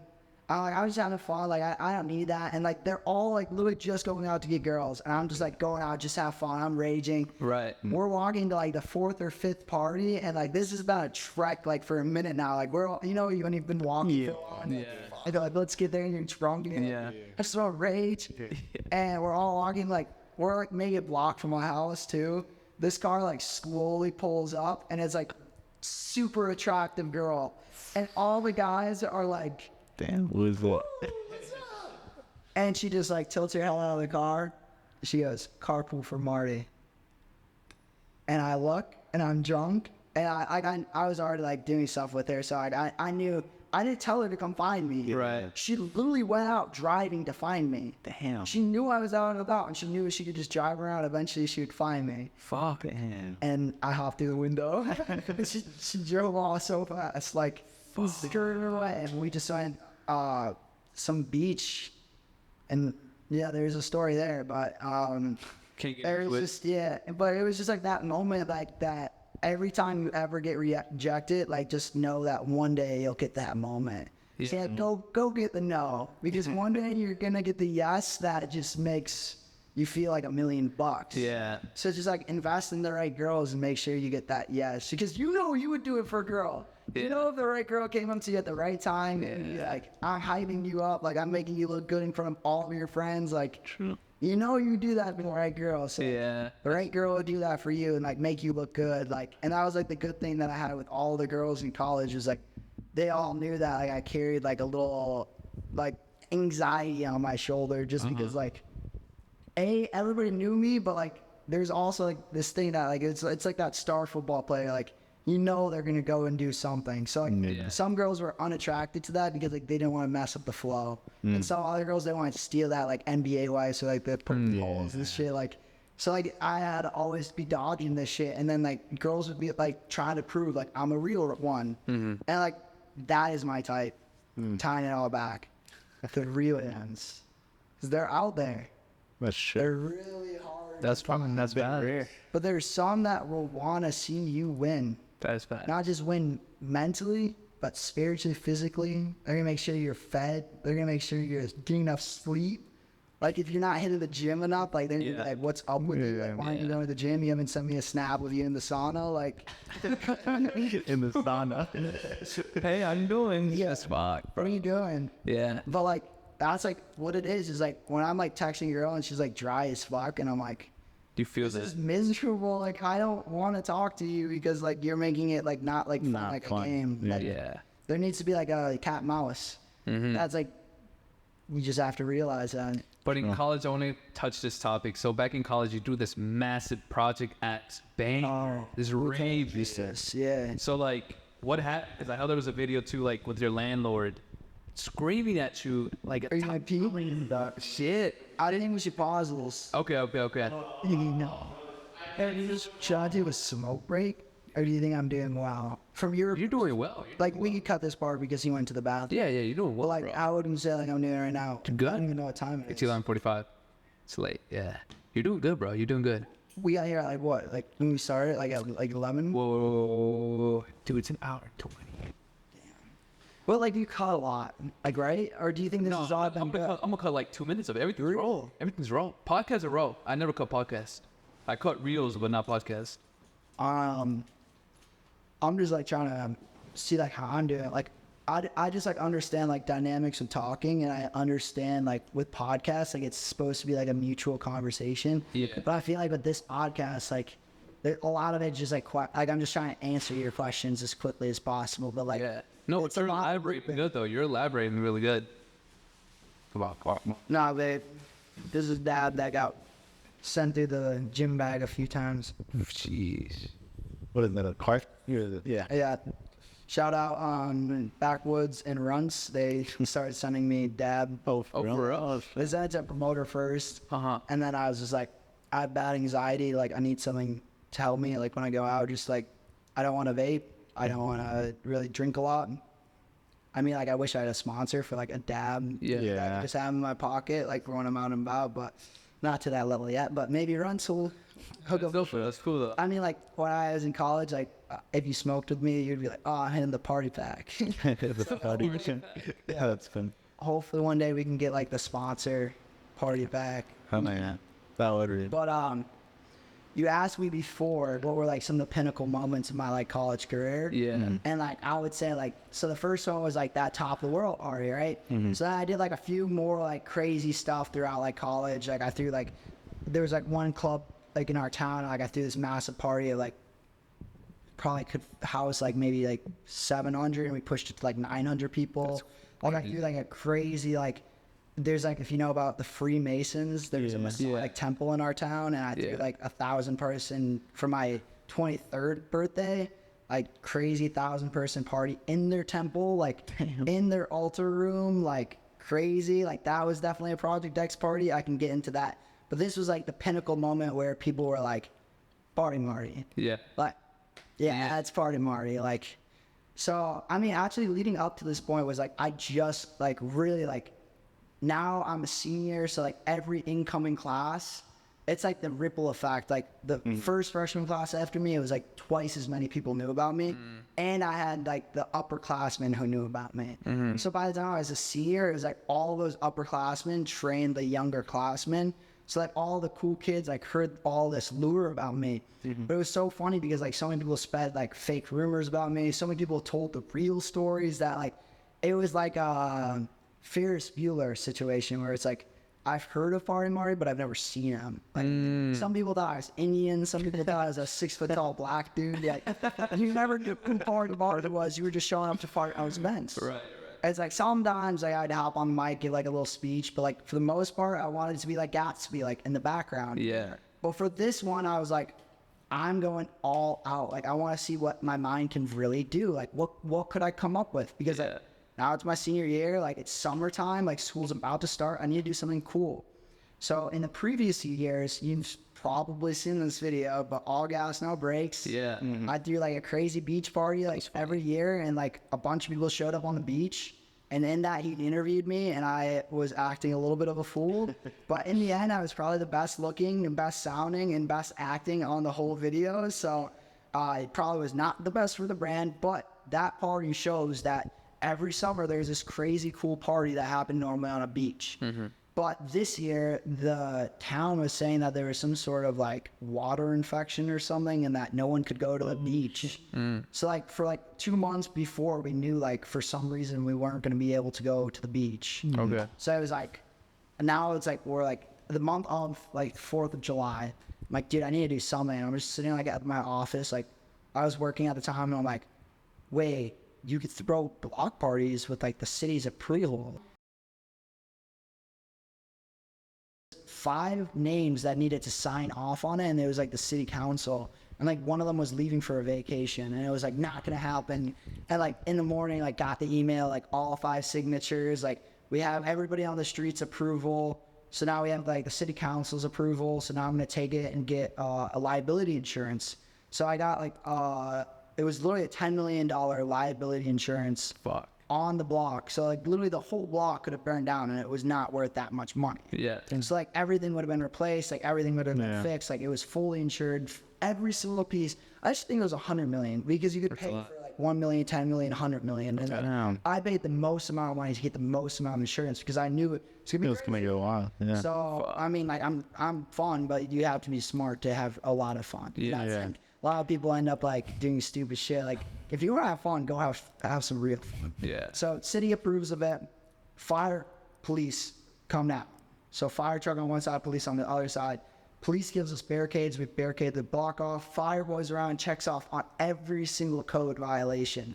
Because now there's a little word in like the town, like they're trying to like show they know something's like up. They know it's not just a block party. Like so they're doing like everything they can to maybe get it shut down. So fire goes around, checks everything off.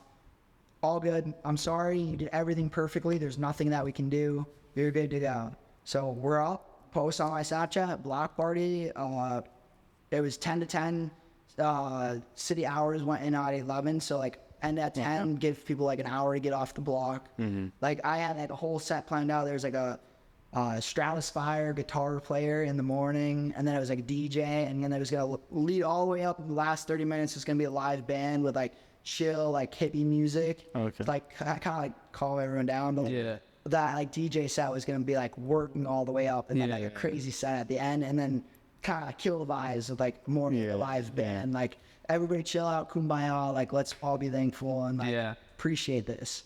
So day starts, and like instantly lock front door, back door, no one's going in the house. We put our couch on our front porch stairs so no one can go up the stairs. DJ deck on our front porch, can only get to our front porch through the house or over the stairs. We have 2 big black dudes standing in front of the couch. No one's touching my house. Right. Everything is locked off. So I got the city on my back. I got the police on my back. I got the fire on my back. The football team, this is their block because they practice right next door. So we got like 9, 10 football players on my front porch ready to fuck anyone up. Damn. We got pong tables going. I'm like, what else can I do? I'm like, slip and slide. And people are like, what? I'm like, slip and slide, let's go. Yeah. And they're like, what? Marty, party's happening. We can't make a slip and slide happen. 3 kids go to Home Depot, buy like a 300-foot tarp. Like one kid has a hose.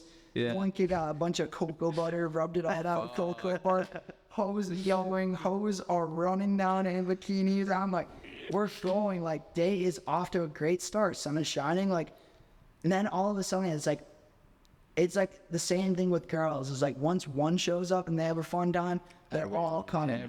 It's once one person posts on Snapchat, slip and slide on a pong table, everybody who's there.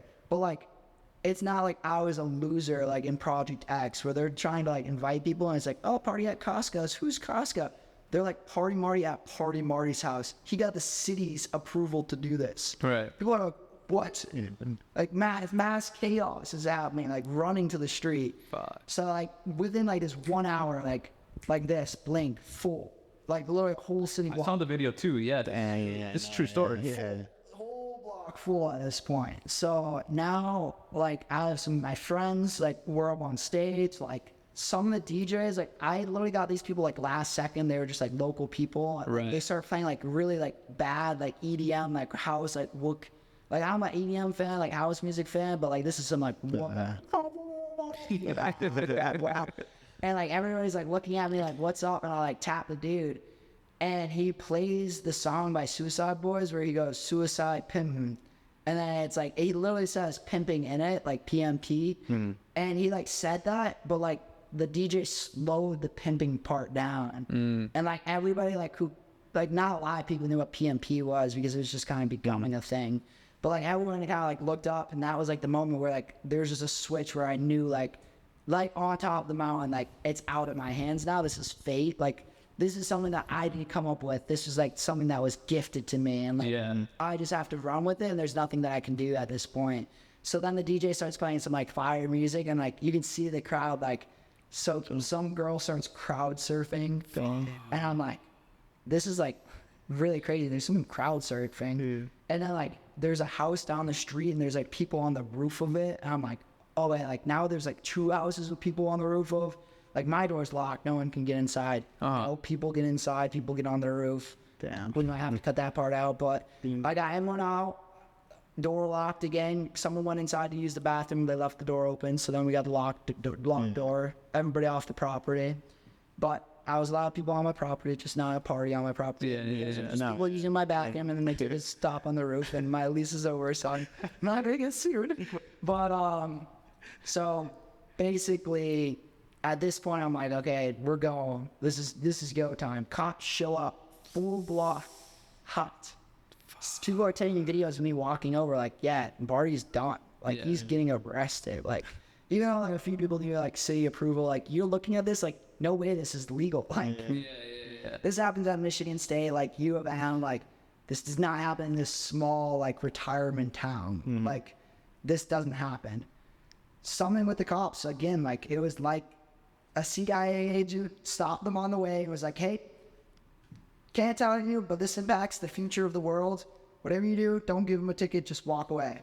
Like, that was literally, like, how it felt. Like, so the cops roll up, they're like, you're Marty? I'm like, yep. They're like, we're just coming to check things out. I'm like, yep. And they're like, you're good? I'm like, yeah, should be good, yeah. He's like, you're pretty calm. I'm like, yeah, pretty calm. He's like, you got all of that under control? I go, yes, sir. With all of my authority, I do. He goes, well, we know you, so if your authority is on it, you must have everything unlocked. Like, the cops are basically saying, like, you're like the Joker of the town. Like, no one's gonna fuck with you. Like, because, like, think about it. If, like, you did something, like, heard the house and, like, fucked with someone, like, I would just post you on my Snapchat. I have the whole entire school on my Snapchat. Like, you're canceled. Like, you're done. Like, no one in the town could do that except me. So it was like, that was where the power came from. So everyone was behaving themselves. Everyone was having a fun time. Oh, big rule, too, was there could be no open alcohol. So everyone had their own, like, crazy contraptions. I saw, like, people drinking out of water balloons, like, but then, like, as the night that went on, people started being more relaxed. So then I had to make, like, several announcements, like, chill out, like, no open alcohol. Then I got to the point where I was like, okay, things are getting, like, it's really fun, but, like, it's getting nighttime. Like, I'm glad I planned this to end at 10. It's like 9:15, like, full rage now. 9:30 comes around, like, 10, I'm like telling people, like, DJs, get ready for a live band. We're going to switch. We're going to cool it down. Like, and I just, like, that little piece of ego. And someone, like, told me this about snowboard. Like, it's always, like, you say, like, oh, I need one last run. That's the run you're going to get injured on. I was like, I turned to the DJ and I said, like, turn the party all the way up. Like, I said, so, like, egotistical, cocky. Like, in the moment, I knew, like, you're fucked. Like, in that moment, because you fucked up. And it was like, you just shouldn't do anything except play Pursuit of Happiness. That was lit. And it's kind of like, it's understandable. As Pursuit of Happiness, Kid Cudi, like, the remix, too, that everybody on the block is going to go nuts. Everybody is going nuts, having the time of their life. Maybe song 2 goes by. Like, in my mind, I'm still Pursuit of Happiness. This is what I'm meant for. I'm Party Marty. Like, I'm here to make this world a better place, make it happier, make people smile, and bring fun times, unreal times to the people. I like that. And I'm just like happily in bliss, and there's just a diamond coming my way through the crowd, like a V, like birds. Like, what is that? Like, it literally looks like a shark swimming through the water. It's like 4 cops and a dude. 4 cops cut through the crowd. Dude walks up to me. Dude grabs me by the collar. He screams, "What the fuck are you doing?" I go, "I'm a permit from the city of Marquette." He goes, "I don't care if you have a permit. I was shoving up your ass." And I'm like, dude, she's it. People are trying to calm him down. And like, in your mind, it might be like nighttime right now, but in Marquette, like, it's still like bright as day out. Like, sun doesn't set till like 11:30 there. Damn. So it's like, it's still like really bright out. It's like everybody on the block can see this. So the football players rush. They're like trying to calm him down. He's just getting heated. He's like, I'm like explaining to him, and he's like, "I'm about to fall in the face." So like, he's like all like riled up, and he's like about to punch me in the face. I'm like, this dude seriously hit me in the face. Like, what do I do? Right. So I'm like, just like, I hop on the mic. I'm like, did everybody have an enjoyable time? And like, this is what I do with all my events. If you had fun, I need your help. Like, help clean up. Yeah. So like, I'm like, try to clean up. So everybody starts cleaning within like literally 15 minutes. I wish I had my drone in the sky, time lapse, but like whole block slip and slide. It was like a Meet the Parents movie, like everything cleaned. So the police are like interviewing me, yada, yada, yada. 2 more squad cars come up. The other cops leave as the other cops are showing up. And I'm like, kind of weird. There's 2 cops still there. So the other 2 leave. I'm like, what's going on? So I already gave my statement, everything. The landlord says, shake my hand right now and we'll be done. Right. And he's just like, and there just was someone there that told me if you shake his hand, he's going to hit you right in the side of the head. And he's going to give you like severe brain damage. Fuck. Like that was maybe my anxiety was saying that. Someone told me like not to shake his hand. Like there was a catch. And no way, like, he just calmed all the way down. But there was like some hockey guys talking to him. He was a part of like the hockey team, so he's like chilled off. So like by the time maybe he was cool, I don't know. But like I felt a threat coming. And then we went inside, knocked at the door the next day. Here's your eviction notice. I was like, damn. And turns out you can't do that in the state of Michigan. Like, you need to have a real, like, reason. Yeah. So there was no reason. We didn't break the lease by any means. So then he took us to court, and it ended up being a 3-month process where me in my senior year was fighting during my finals for my life, not just for my house. If I got evicted, I wouldn't be able to rent again in the town. So that means I'd have to, like, either live on a couch, but I would have probably got caught up in the news over it. I would probably got expelled. My parents would have probably disowned me.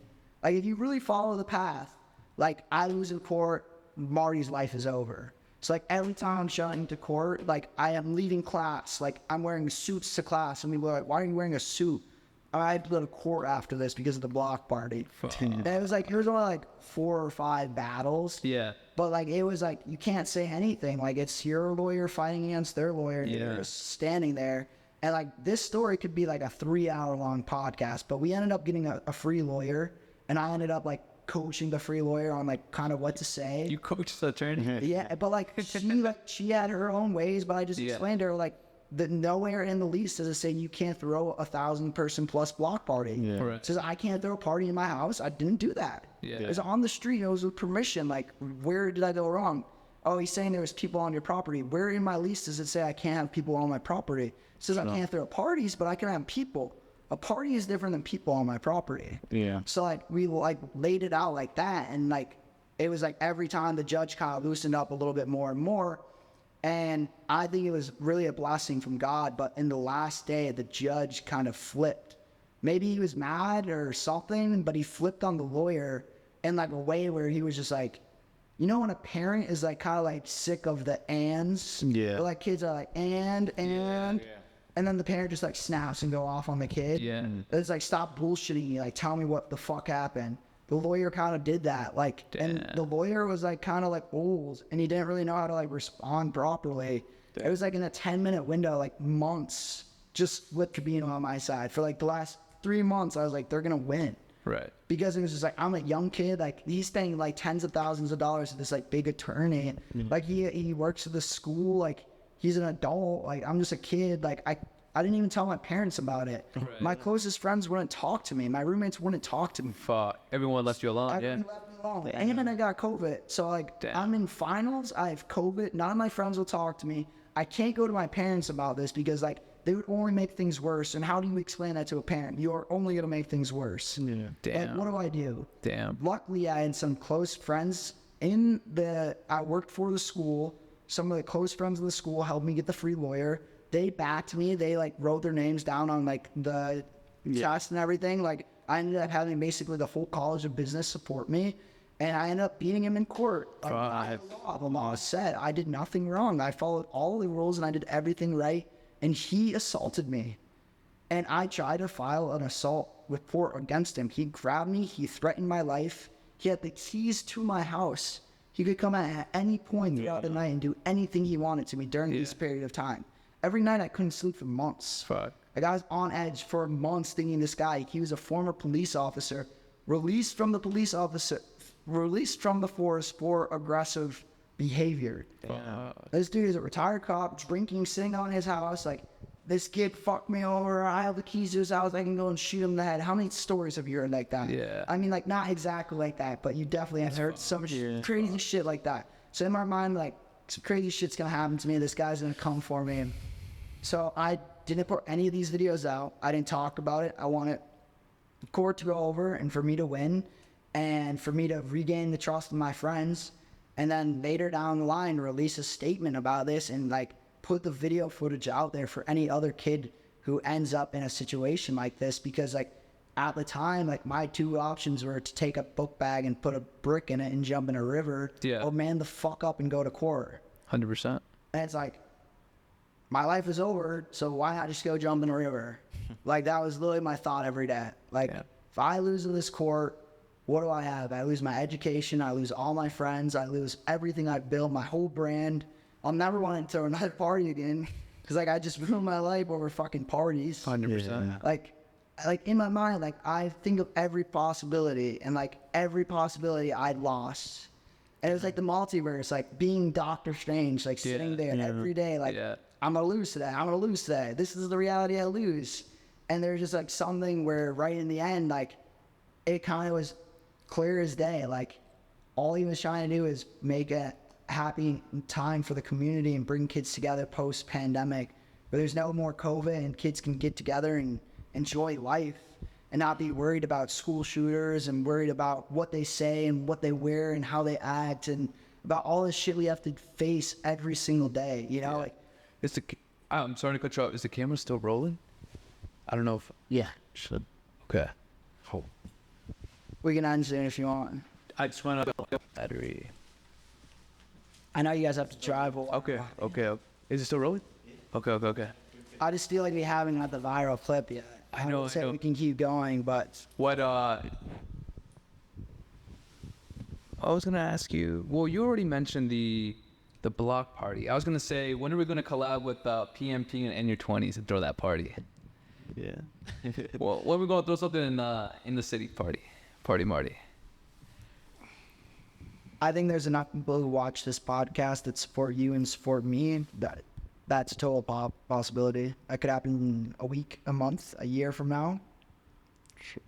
Like a big event in Chicago, PMP, and then In Your 20s. We all back on just throwing massive rages back in Edmonton, but you take it to the next level. Yeah, you surpassed that. It's a whole different game here in Chicago. There's different kings who are... 100%. So I tried. I did my 2 events here in Chicago, and they were both successes, but nothing like what I did in college. And it's just... Now it's viral ability and marketing, so like... You guys have the platform. Like, I definitely have the platform. We could definitely make it happen. Yeah. What I'm saying is, like... If we wanted to throw a real party, we'd have to do something like the ice bucket challenge. You know, like we'd have to do something that would get every like big time name in Chicago to team up and to join us. Like it would have to be an event to like stop like mental health or for like mental health awareness in Chicago. Like we could team up with Buckets Over Bullying and do a fundraiser to raise money to stop bullying in the Chicagoland area. Right. And we could team up with a bunch of different influencers and do the whole thing about positivity and about making it to your 20s. And we could inspire every kid from 18, 19, 20, and onwards, 21, 22, 23, why it's so important to live your 20s. Yeah. Why it's not just important to be in your 20s, but to make the most of it and to make. That's actually really good. Yeah. That's really And I know some names that I would love to shout out, but I know they're going to watch this. So you know who you are. Let's make this real. We should never have to lose a kid our age to suicide or mental health. Never, yeah. And we should never have our friends feel alone. Yeah. Like, it's so sad that a city this big and there's people out there who would feel alone. Yeah. They have no community.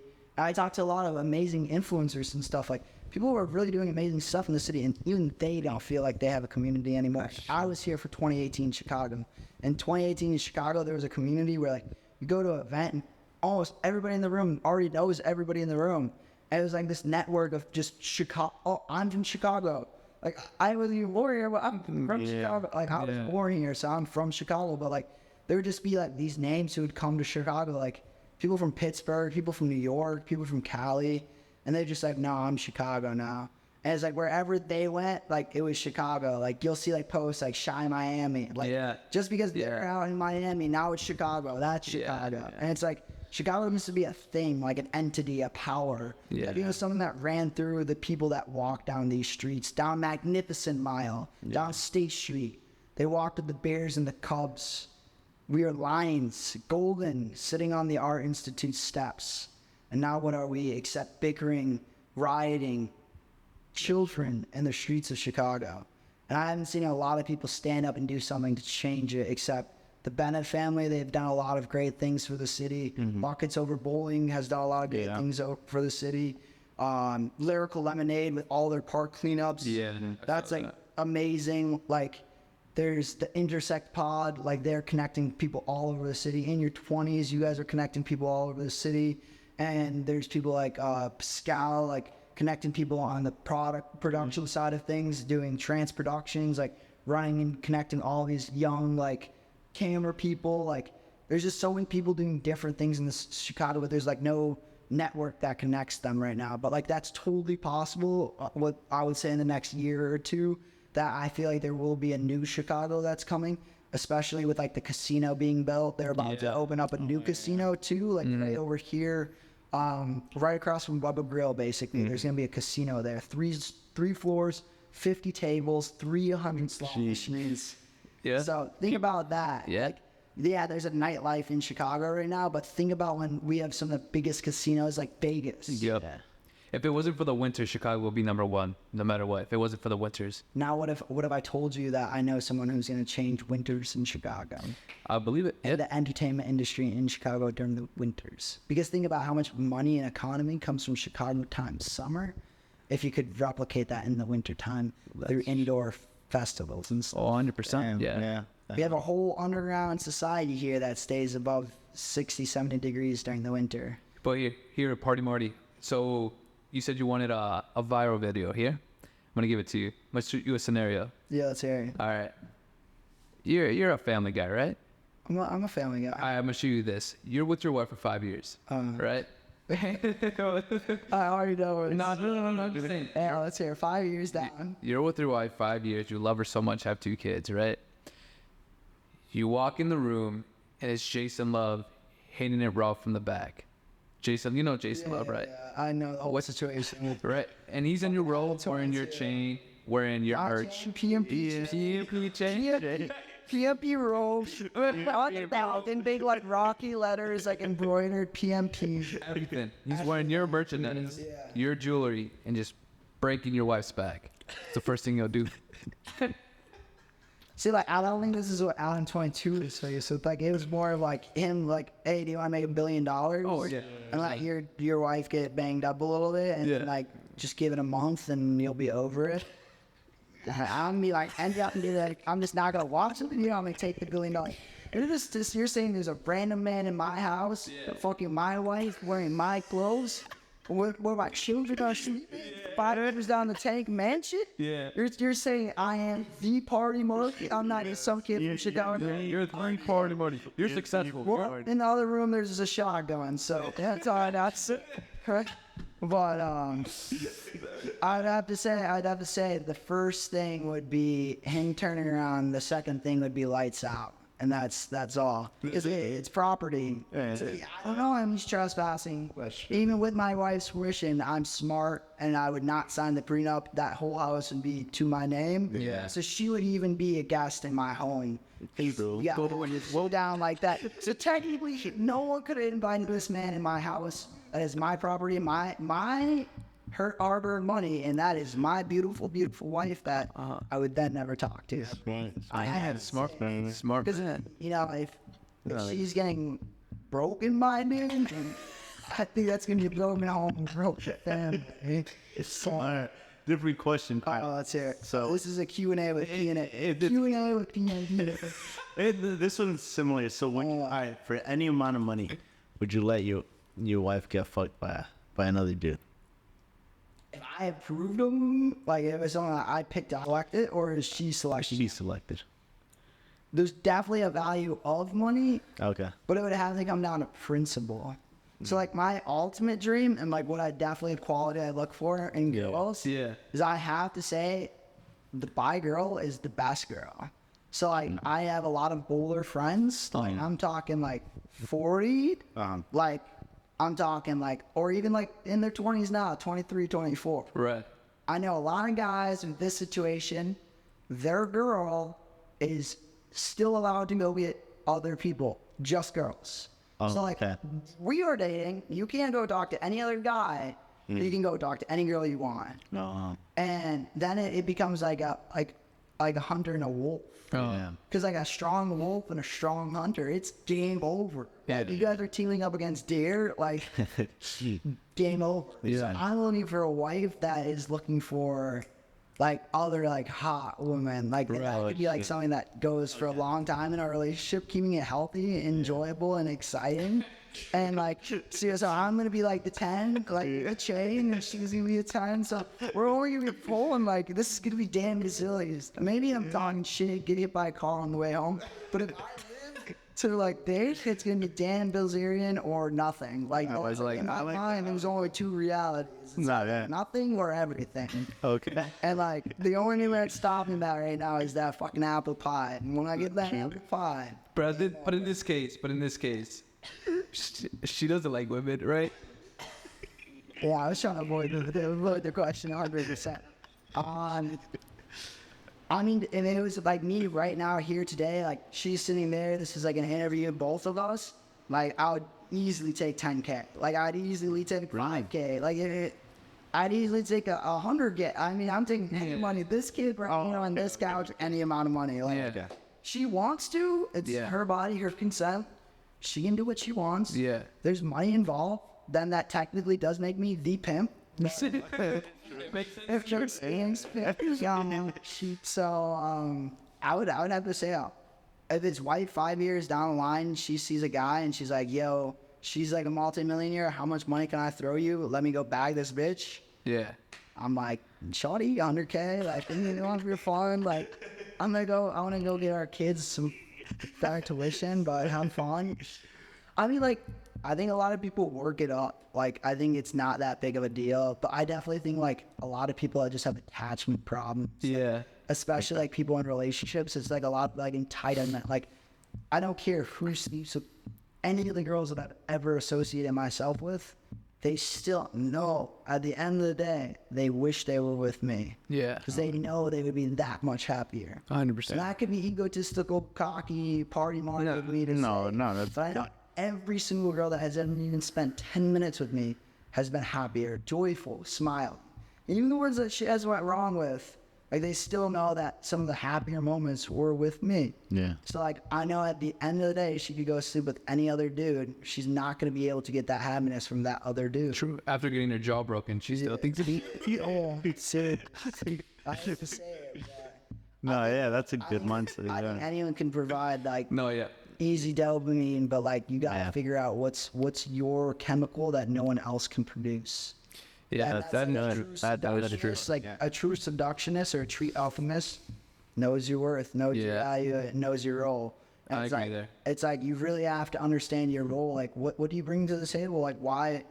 And that's like the biggest thing is like when you have that instilled in yourself, people can walk away and you can just be okay with it. Like things weren't meant to be. Like if I'm my best self doing everything that I'm supposed to do and something goes wrong, then that's what God wanted. He just wanted a reset button. But like I hope like any of the people that I've ever fallen out with, like not even falling out with, some people just drift, you know, like I always hope that they just like pop back up in my life, you know, like it's always good. It's just busy. And like I think like a lot of people forget that, like out of sight, out of mind. Like I know a lot of like really cool, fun people I work with, like they always talk to me about this a lot. Like, oh, like you'll work with these people, do the video, do the shoot, do this. And then like they just stop talking to you. And like a lot of times it's like because of like, what do I say? Or like, you know, like people aren't just going to randomly start conversations with you unless like you're like boys, like lifelong, like we're never going to not talk every day. Like, so you just have to understand like out of sight, out of mind. So like, I don't know, she's going to get piped. So out of sight, out of mind, but I'm going to walk away, get a little bit more money. Yeah. That's like end game, really. Like if you really think about it, it's like a triangle. It's memories, money, family. And it's like you can really only go one way with that. And it's like the crazy rock stars, they go with the money. Money buys drugs. Money buys success. Money buys the dinners, the Ferrari, the clothes, all of that stuff. All of lust breaks down to money. That's the monetary value. Time breaks down to memories. Memories need either money or family, friends to be made. Can't make a memory. You can make a memory by yourself, but those are the ones that fade the quickest. Memories made with others last a lifetime. Yeah. So when I died, it's memories in this bank, not money in this bank. It's friends and family by my side, not dollars and coins in my pockets. So she gets piped. She gets piped. She gets piped. Yeah. And I'm gonna ask you this just so we can be on a safe end that nothing dies. What was it like hanging out with David Dobrik? The whole situation kind of was that I wasn't too infatuated with everything, so other people wanted to talk to him. So I was just like, let me introduce you. And then like, I think it was like Nick from the Nelk Boys was like, oh, he's your friend? I was like, yeah, us friends. Like we go way back. Just like fucking around with people. Like, like people always get like stressed out and nervous in like situations like that. I literally told David Dobrik, I'll see you in LA soon. He just was like, all right, this is someone that I can play with. Like that's like literally what it is it's like, you're all video game characters and it's like, you're either on their level, they can play with you, or you're a fan and you're coming from below them. So like, even when I met Steve Will Do It, I had a better table than him. I had more bottles than him, hotter girls. He was with all of the boys. I was like, come party with me. He literally said, thanks, but no thanks. Because I was not on that level. Everybody on his level was with him. I was on my own level. With Dobrik, we were on the same floor, same table, eye to eye, talking about the same stuff. We had a great conversation, and I literally just said, I'll see you in LA soon. And like, I hope someone tags him in this video. I hope he says, maybe that kid has a little bit of potential. Maybe I get a video with him. But at this point, like, it's gonna keep happening. And it's gonna keep happening with bigger and bigger people. So like, I need to figure out a way to like, not monetize it, but make it a way that it helps me. So like, I've been working on like daily life vlogs, like stuff like that. But like, I really need to get to work. If I'm gonna be honest, that's what like David Dobrik showed me. Like, I'm getting myself into the rooms. I have all the talent. I have all the equipment. I have the production company. Like, I'm getting good opportunities, but I could be doing crazy. Like, I could be going viral. Like, I could be having big, but that's not like what I'd wake up and do. I'm never like, oh, I'm gonna make a viral. Like, I had friends like that. Like, what's the most viral video I can make today? Like, I'm just like, I want to be happy, I want to eat a great meal, and I want to create something cool. It doesn't need to be cool to everyone, just to a few people where they go, oh, I want to try something new and unique today. And there's so many times that I just do something and post it, and then I see like the inspiration of that affect someone else in my life. And it doesn't matter how close or far they are. It's like, even if you make like a sound and someone uses it once, or like you make a trend and someone hops on that trend once, you've impacted another human in their existence. You're real. You're not a simulation. Right. You can do something. Right. Now go do it 10, 15, 100, 1,000. So like, that was the thing, was I knew I impacted him. Like, walking away from that, like, I knew like that name stuck in his head. Even though he was really drunk, he went about the rest of his night and probably it popped up one more time from a different source. And that's the cool thing. And that's like what I learned from like Migos marketing. That's what they called it. Someone asked them in Atlanta, like, why are you going to be like the next big thing? Like, blah, blah, blah. And they just go, you'll see us around. He just walks away. They're like, you'll see us around. Like, I don't really need to talk about it. Like, you'll see it. And then, like, he saw them, like, around the next time, and he was like, that's the Migos. Yeah. Like, it's just, like, everybody is either doing something and has something, or they're doing nothing. Right. And that's, like, I literally, like, made a video on this the other day. You're either chasing the dream, or you're just awake. Think about that. You want to be a fucking vegetable and be awake? Like, you're on the morphine drip of life? You want to just exist here? Or you want to live and make something out of it, where you can walk away and be like, this is something tangibly that I've done. And just think about the few stories I've told here today. Yeah. I tangibly did something with my existence. Even if someone says that it was a waste of my time, I know I genuinely impacted not just one person, but several thousands. Yeah. Maybe hundreds of thousands of people in a positive way. Yeah. So even those few people that have had negative interactions in my lifetime, which just happens day to day, like, you're just having a bad day sometimes. Stuff doesn't always work out. Not everyone's going to love you. Right. That's true. 100% facts. You have to wake up and learn that very young.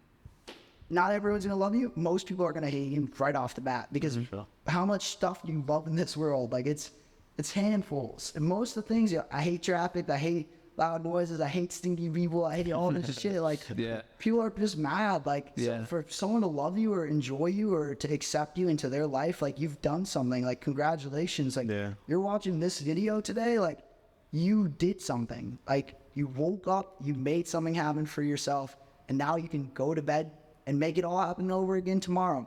And then, like, just learn that that's just going to keep happening. There's only today, tomorrow, and yesterday.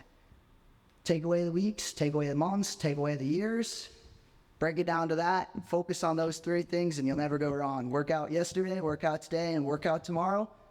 Don't have to work out every day of your life. Just those 3 days. Don't have to eat healthy every day of your life. Just yesterday, just today, and just tomorrow.